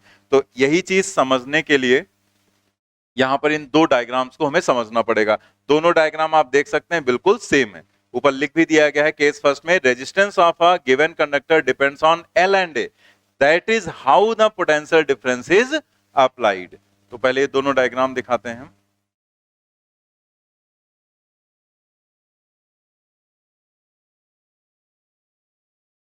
ये जो दिखाया गया इसकी रेजिस्टिविटी यहां पर रो है, और जो दूसरा है वो यही सेम है डायग्राम, लेंथ और रेजिस्टिविटी वगैरह सब कुछ सेम दिखाया गया है। यहां पर भी रेजिस्टिविटी इसकी रो है, बस डिफरेंस क्या है, यहां पे जो पोलरिटी कनेक्ट की गई है वो यहां पे इस तरह से कनेक्ट किया गया है ऐसे, और इसमें क्या किया गया है, इसमें ऐसे कनेक्ट किया गया है। ऊपर और नीचे वाले जो सरफेस हैं इसमें आपको दिखाया गया है बैटरी को कनेक्ट करके ऐसे, ठीक है। तो ये दोनों में अंतर क्या है, जैसे यही हो गया, मान लिया इसको हमने कंडक्टर, तो इधर वाले में क्या दिखाया गया कि इधर और इधर का जो फेस है इसके बीच में बैटरी को कनेक्ट किया, और इसमें क्या दिखाया गया कि जो ऊपर का और नीचे का फेस है उसमें हमने बैटरी को कनेक्ट किया। तो दोनों से डिफरेंस दोनों में क्या होगा, तो यहां कुछ रटना नहीं है, बस आपको एक बार समझना है। तो उसे समझाने के लिए यहां पर मैंने न्यूमेरिकल डेटा ले लिया, जैसे रेजिस्टिविटी तो रो ही ले ली, दोनों में सेम मटेरियल है। यहां पर हमने इस लेंथ को लिया है 1/2 मीटर, इसे ले लिया गया 1 मीटर और इसे ले लिया गया 2 मीटर। इसमें भी यही काम किया गया, ये यहां पर है 1/2, ये है 1 मीटर और ये है 2 मीटर, और ये रेजिस्टिविटी हो गई, मतलब सब कुछ एक जैसा है। बस सिर्फ हमने क्या किया, बैटरी को इधर से उठा के ऊपर की तरफ और नीचे की तरफ ऐसे कनेक्ट कर दिया। अब आप देखो, जब इस वाली कंडीशन में हम होंगे तो करंट यहां से जितनी चलेगी उतनी यहां एंटर भी करेगी जाकर वापस, तो यही करंट यहां पर एंटर करेगी इसमें, तो ये करंट इसके अंदर ये डिस्टेंस ट्रेवल करने के बाद इसमें से निकलेगी और वापस चली जाएगी बैटरी में। तो इसका मतलब जो करंट है वो कितनी डिस्टेंस कवर कर रही है, 2 मीटर। तो ये एल हुआ आपका, समझ गए ना, कि ये एल यहां पर लेना है आपको, क्या लेना है 2 मीटर, और करंट जिस क्रॉस सेक्शन में एंटर कर रही है जहां से निकल रही उसका एरिया, ठीक है, ये वाला एरिया आपको लेना है यहां पर। तो ये एरिया हम लोगों के लेवल में जो क्वेश्चंस आएंगे उसमें दोनों तरफ एरिया सेम ही होगा, क्योंकि अगर ये अलग अलग एरिया का केस बनाकर दे दिया जाए तो इसका कैलकुलेशन काफी कॉम्प्लिकेटेड हो जाएगा, उसमें कैलकुलस का यूज करना पड़ेगा, तो वो आप कर नहीं पाएंगे क्योंकि वो इतना लेंदी हो जाता है केस। हालांकि इसका एक केस हम आपको बताएंगे आगे, वो केस उसमें एक मैथमेटिकल पॉइंट यूज करके उस केस को हम इजी कर लेते हैं, लेकिन वो एक्चुअल में ऑब्जेक्टिव वाला क्वेश्चन है नहीं, लेकिन बहुत सारी बुक्स में उसे ऑब्जेक्टिव में दे दिया गया है। लेकिन बाकी अगर सॉल्व करने बैठ गए अलग अलग क्रॉस सेक्शन वाला केस तो वो थोड़ा सा कॉम्प्लिकेटेड होता है। तो हम लोगों के लेवल में अगर आएगा तो सेम क्रॉस सेक्शन का केस आएगा, ठीक है, मतलब इधर और इधर सारे क्रॉस सेक्शन सेम नहीं होंगे, मतलब जैसे इधर का है और इधर का तो ये दोनों सेम रहेंगे, ये इधर सेम रहेगा, ये इधर सेम रहेगा, मतलब या तो इस क्यूब का केस आ सकता है या क्यूबाइड का केस आ सकता है। तो हम लोग वही चीज यहां देख रहे हैं। तो अब इधर एंटर की करंट और यहां से बाहर निकली, तो इसका जो एरिया होगा क्रॉस सेक्शनल एरिया वो आपको लेना है। तो ये वाली लेंथ क्या है 1/2 और ये क्या है 1 मीटर, तो एरिया क्या लेंगे आप 1/2 × 1 दैट इज 1/2 मीटर स्क्वायर। तो हमें यहां पर लेंथ लेना है 2 और एरिया लेना है 1/2। उस बेसिस पर रेजिस्टेंस इसका हो जाएगा L divided by A, rho L की जगह पर लेना है 2 और ये हो गया 1/2। तो ये कितना आ जाएगा 4 टाइम्स रो आया, मतलब इस कंडक्टर का जो रेजिस्टेंस निकल कर आया 4 टाइम्स रो। लेकिन अगर हम वही कंडक्टर ले रहे हैं लेकिन हमने सिर्फ बैटरीज को चेंज कर दिया, बैटरी को हमने यहां पर उठाकर कनेक्ट कर दिया, अब इसमें क्या होगा, करंट जितनी यहां से चलेगी उतनी यहां एंटर भी करेगी। तो ये करंट इसमें पहले एंटर करेगी और यहां से बाहर निकल जाएगी। तो अगर आप देखो तो करंट सिर्फ इतनी डिस्टेंस ही तो ट्रेवल करेगी, यही तो यहां L हो जाएगा। भाई आप देखो जैसे ये कंडक्टर इस तरह से इमेजिन करो, तो इधर से करंट एंटर कर रही और यहां से निकल रही, तो अगर इसमें से एंटर कर रही करंट नीचे से निकल रही तो सिर्फ इतनी डिस्टेंस ही तो ट्रेवल करेगी। तो जो ये डिस्टेंस है वो क्या है, ये 1/2 मीटर, और इसी को हम क्या लेंगे L। और करंट जिस फेस में एंटर करेगी या जहां से निकलेगी उसका जो एरिया होगा वो हमारा क्रॉस सेक्शनल एरिया हो जाएगा। तो अब की बार इसमें एंटर कर रही तो ये एरिया क्या हो जाएगा, एरिया ऑफ क्रॉस सेक्शन। तो इसका ए क्या हो जाएगा 1 × 2, दैट इज इक्वल टू 2। ठीक है, तो अब आप यहां पर रेजिस्टेंस देखो R2 is equal to rho L divided by rho. L की वैल्यू लेना है 1/2 और A की वैल्यू लेना है 2, दैट मीन्स ये क्या आ गया रो डिवाइडेड बाई 4, ये R2 हो गया। आप देखो R1 क्या है 4 टाइम्स रो, R2 क्या है रो बाई 4, कितना ज्यादा डिफरेंस आ रहा है। जबकि कंडक्टर वही, तो ऐसा नहीं कि ये अगर कंडक्टर होता तो इसका रेजिस्टेंस फिक्स हो गया, इसका रेजिस्टेंस इस बात पर डिपेंड करेगा कि जो भी यहाँ पर फेस है वो कौन से फेसेस आप यहाँ पर यूज कर रहे हैं। ठीक है, कैसे आपने बैटरी को कनेक्ट किया। तो बाकी तो सब कुछ बना ही है, जो हमने कुछ थोड़े बहुत चेंजेस किए वो आप बना लो उसी में, और उसी के नीचे ही लिख लेंगे R1 काफी ज्यादा आ रहा है R2 से, R1 is greater then R2।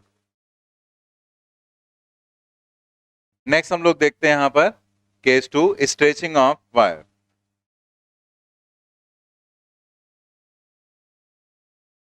जो हम लोग अब काम करने जा रहे हैं यहां पर, तो एक चीज सबसे पहले हम बता दें कि जैसे ये फार्मूला आप देखो रेजिस्टेंस का, तो यहां पर अगर आपसे कहा जाए प्रोपोर्शनलिटी तो आपको समझ में आता है R प्रोपोर्शनल टू L। लेकिन अभी जो हम लोग करने जा रहे हैं case stretching of wire, stretch मतलब खींचना किसी चीज को, तो वहां पर जो R है वो प्रोपोर्शनल टू आएगा L²। तो अब कुछ लोग तो यही कंफ्यूज रहते हैं पूरे सेशन, ठीक है, कि ये यूज करना है कि यूज करना है। तो आपको यहाँ पर जैसे जो भी चीजें बताई जाती हैं तो उसका ये थोड़ा कि खाली हमने इतना रट लिया और उसके बाद हमेशा जहां भी क्वेश्चन आ रहा R और L में वहां पर यही लगा दे रहे हैं, तो ये थोड़े होगा। जो चीज बताई गई वो पूरा कंप्लीट याद करो ना, कि जो आपको बताया जा रहा है। जैसे हमने कहा कि ये फार्मूला होता है एक्चुअल में रेजिस्टेंस का, लेकिन ये फार्मूला सिर्फ स्ट्रेचिंग के केस में लगेगा, मतलब जब किसी वायर को आप खींचेंगे तो लगेगा। ऐसा थोड़े कि सब कहीं आप R प्रोपोर्शनल टू L² लगा दोगे, सब कहीं नहीं लगाएंगे, क्योंकि स्ट्रेचिंग का मतलब ये हो जाता है कि जैसे आपने एक वायर लिया जो ये ऐसे था, ठीक है, ये L लेंथ थी, उसका क्रॉस सेक्शनल एरिया A था। अब आपने इसको खींच दिया, तो जब आपने इसको खींचा यहां पर, तो खींचने पर लंबाई बढ़ेगी तो चौड़ाई कम भी तो हो जाएगी, तो ये क्या हो जाएगा पतला हो जाएगा। और यहां पर आपने इसको खींच दिया ऐसे, तो इसकी लेंथ तो बढ़ गई लेकिन विड्थ इसकी कम हो गई। तो अगर ऐसी सिचुएशन है तो उस कंडीशन में ये कॉन्सेप्ट यूज होगा, L और A दोनों चेंज हो रहे हैं। लेकिन अगर उसने कहीं पर ये काम कह दिया कि जैसे एक बड़ा सा वायर है यहां पर, ठीक है, इसका क्रॉस सेक्शनल एरिया हो गया कुछ, अब इसका हमने 1 मीटर की लेंथ का वायर कट कर लिया, यहां पर 1 मीटर इतना हमने कट करके अलग रख लिया। फिर जो बचा उसमें से हमने क्या किया, उसमें से हमने 2 मीटर कट कर लिया, तो ये 2 मीटर हमने कट कर लिया। अब आप बताओ इसमें क्या एरिया चेंज हो रहा है, नहीं चेंज हो रहा है ना।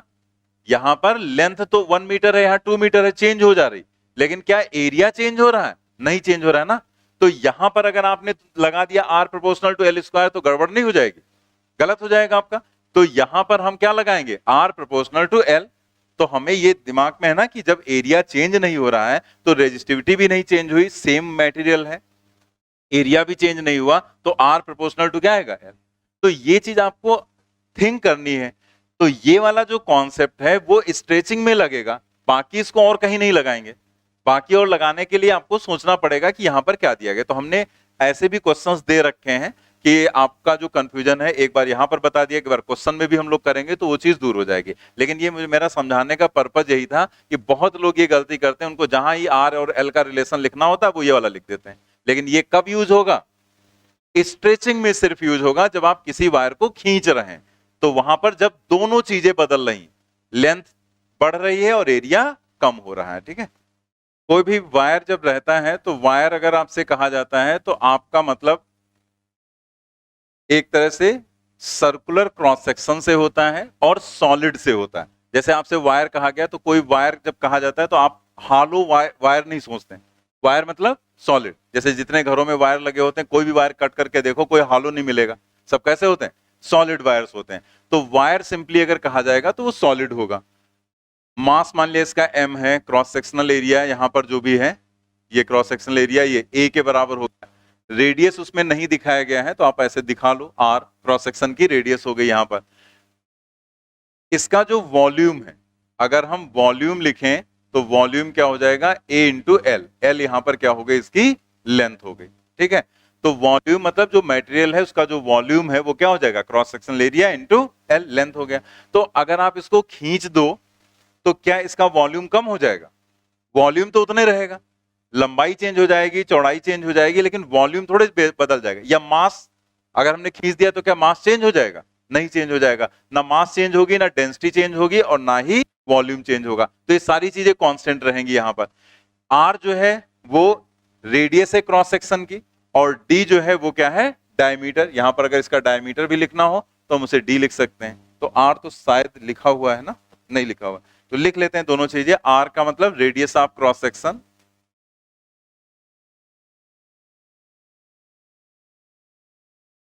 और डी क्या हो गया? Diameter of cross section.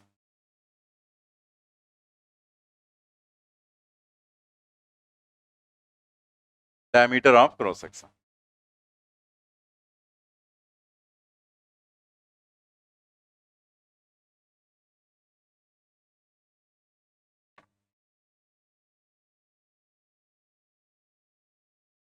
अब यहां पर हमने भी आपको क्या बताया कि जब आप इसको खींचते हैं तो इसकी लेंथ बढ़ती है और एरिया कम हो जाता है। सिंपल सी बात है, कोई भी क्रॉस ऐसा वायर है उसको अगर आप खींचेंगे तो लंबाई बढ़ेगी तो चौड़ाई उसकी कम भी हो जाएगी। लेकिन जब आपको क्वेश्चन दिया जाएगा तो क्वेश्चन में सिर्फ एक का ही चेंज दिया जाता है। जैसे अगर खींच रहे हैं तो लंबाई और एरिया दोनों ही चेंज हो रहे हैं, लेकिन वो या तो कहेगा लेंथ का वेरिएशन इतना है, इतने परसेंट, या वो क्रॉस सेक्शन देगा या वो रेडियस देगा। तो आपको यहां पर एक में ही चेंज दिया जाएगा। तो हमें एक में अगर चेंज दिया गया तो हमें इसे करना कैसे है क्वेश्चन को, वो देखना है। तो जैसे इसका जो पहला पार्ट है, ए वाला पार्ट, उसमें क्या कहा गया है? When change in length is provided, जैसे उसने कह दिया लेंथ में चेंज आपको दे दिया उसने कि इतने परसेंट का चेंज हुआ या इतने टाइम्स हो गया, तो आप क्या करेंगे? R is equal to rho L by A. Length में चेंज दिया गया तो जिसमें चेंज दिया जाए उसी से मल्टीप्लाई कर दो, डिवाइड कर दो अलग से। जैसे लेंथ में उसने चेंज दिया तो हमने लेंथ से ही मल्टीप्लाई किया और डिवाइड किया। अब आप देखो यहां क्या बन गया? रो एल स्क्वायर, और नीचे ये ए इंटू एल, ये क्या है? वॉल्यूम। तो यहां हमने लिख दिया वॉल्यूम। और क्या वॉल्यूम बदलेगा? नहीं बदलेगा। तो ये जो डेंसिटी मतलब ये रेजिस्टिविटी और वॉल्यूम है, ये पूरा टर्म क्या रहेगा? कांस्टेंट। रेजिस्टिविटी और वॉल्यूम ये दोनों चीजें कांस्टेंट रहेंगी, तो R directly proportional to L square यहां पर हो जाएगा। ठीक है, तो ये रिजल्ट यहां पर आया स्ट्रेचिंग में। अगर लेंथ के साथ आप देखेंगे ये रिलेशन मिलेगी। नोट करेंगे, नोट कर लिया आपने? ये रिजल्ट आपने देखा यहां पर R proportional to L square. इसके बाद यहां पर क्वेश्चंस के मेथड आपके दिमाग में खुद ही आ जाने चाहिए कि अगर ऐसा है तो हमसे ऐसे भी कहा सकता है लेंथ को 2 गुना कर दिया गया, 3 गुना कर दिया गया, तो तब रेजिस्टेंस क्या हो जाएगा? उस तरह से भी आपके सामने क्वेश्चन आ सकता है। या फिर आपके सामने आ सकता है यहां पर कि परसेंटेज चेंज, हमने लेंथ में 2% का चेंज किया तो बताओ रेजिस्टेंस में कितना चेंज हुआ? लेंथ में 10% का चेंज किया तो बताओ कितना चेंज हुआ? तो ये सारी चीजें हम पहले से जानते हैं कि अगर 2 गुना 3 गुना किया गया तो R2 अपान R1 L2 अपान L1 अप्लाई कर देंगे। अगर परसेंटेज दिया गया है तो हम देखेंगे कि 5% से कम है या ज्यादा है। तो अगर लेस देन 5% है तो हम यूज करेंगे डिफरेंशिएशन वाला मेथड, ग्रेटर देन 5% है तो हम यूज करेंगे एक्स वाला कॉन्सेप्ट जो आपको समझाया गया था। ठीक है, तो वो सब क्वेश्चन में आएगा। मतलब ये याद है तो यहीं से हम क्वेश्चन को स्टार्ट कर सकते हैं। इसी में दूसरा पार्ट हम देखते हैं कि अगर स्ट्रेच करेंगे तो लेंथ और एरिया दोनों चेंज हो रहे थे, लेकिन उसने सिर्फ हमें लेंथ का वेरिएशन दिया, तो हमने उस रिजल्ट को ऐसे फॉर्म कर लिया। लेकिन मान लो जब हमने खींचा तो लंबाई तो चेंज हो रही, लेकिन उसने कहा लंबाई में कुछ दिया ही नहीं, उसने कहा क्रॉस सेक्शनल एरिया इतना रिड्यूस हो गया, या उसकी रेडियस इतनी कम हो गया, डायमीटर इतना कम हो गया, या उसमें इतना परसेंटेज चेंज हो गया। तो फिर अब की बार उसने एल नहीं दिया, तो देखो क्या लिखा, when change in cross sectional area और रेडियस इज प्रोवाइडेड। तो फिर आपको हमने क्या बताया था कि जिसमें चेंज दिया जाए उसी से आपको मल्टीप्लाई करना है, उसी से डिवाइड कर देना है। तो यहां पर हमने a से मल्टीप्लाई किया और a से डिवाइड किया। अब आप देखो इसे हम कैसे लिख सकते हैं, रो a इंटू एल हो गया वॉल्यूम, और नीचे आ गया a स्क्वायर। ये इतना जो टर्म है ये क्या है, कांस्टेंट। तो हम लिख सकते हैं r proportional to 1/a square.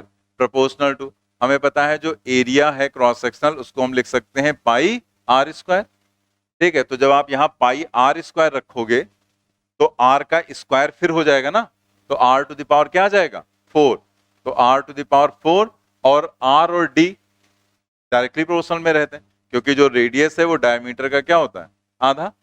तो r equal to d by 2, तो यहां जब d बाई 2 रखेंगे तो 2 का स्क्वायर तो कांस्टेंट हो जाएगा, तो d टू द पावर 4 आ जाएगा, तो 1/d टू द पावर 4। इसमें भी एरिया दो गुण मतलब आधा हो गया, या 1/3 हो गया, 1/4 हो गया, ऐसे भी दिया जा सकता है, या परसेंटेज में दिया जा सकता है, इतने परसेंट का एरिया में चेंज हुआ, तो बताओ रेजिस्टेंस में कितना यहां पर चेंज आएगा। ठीक है।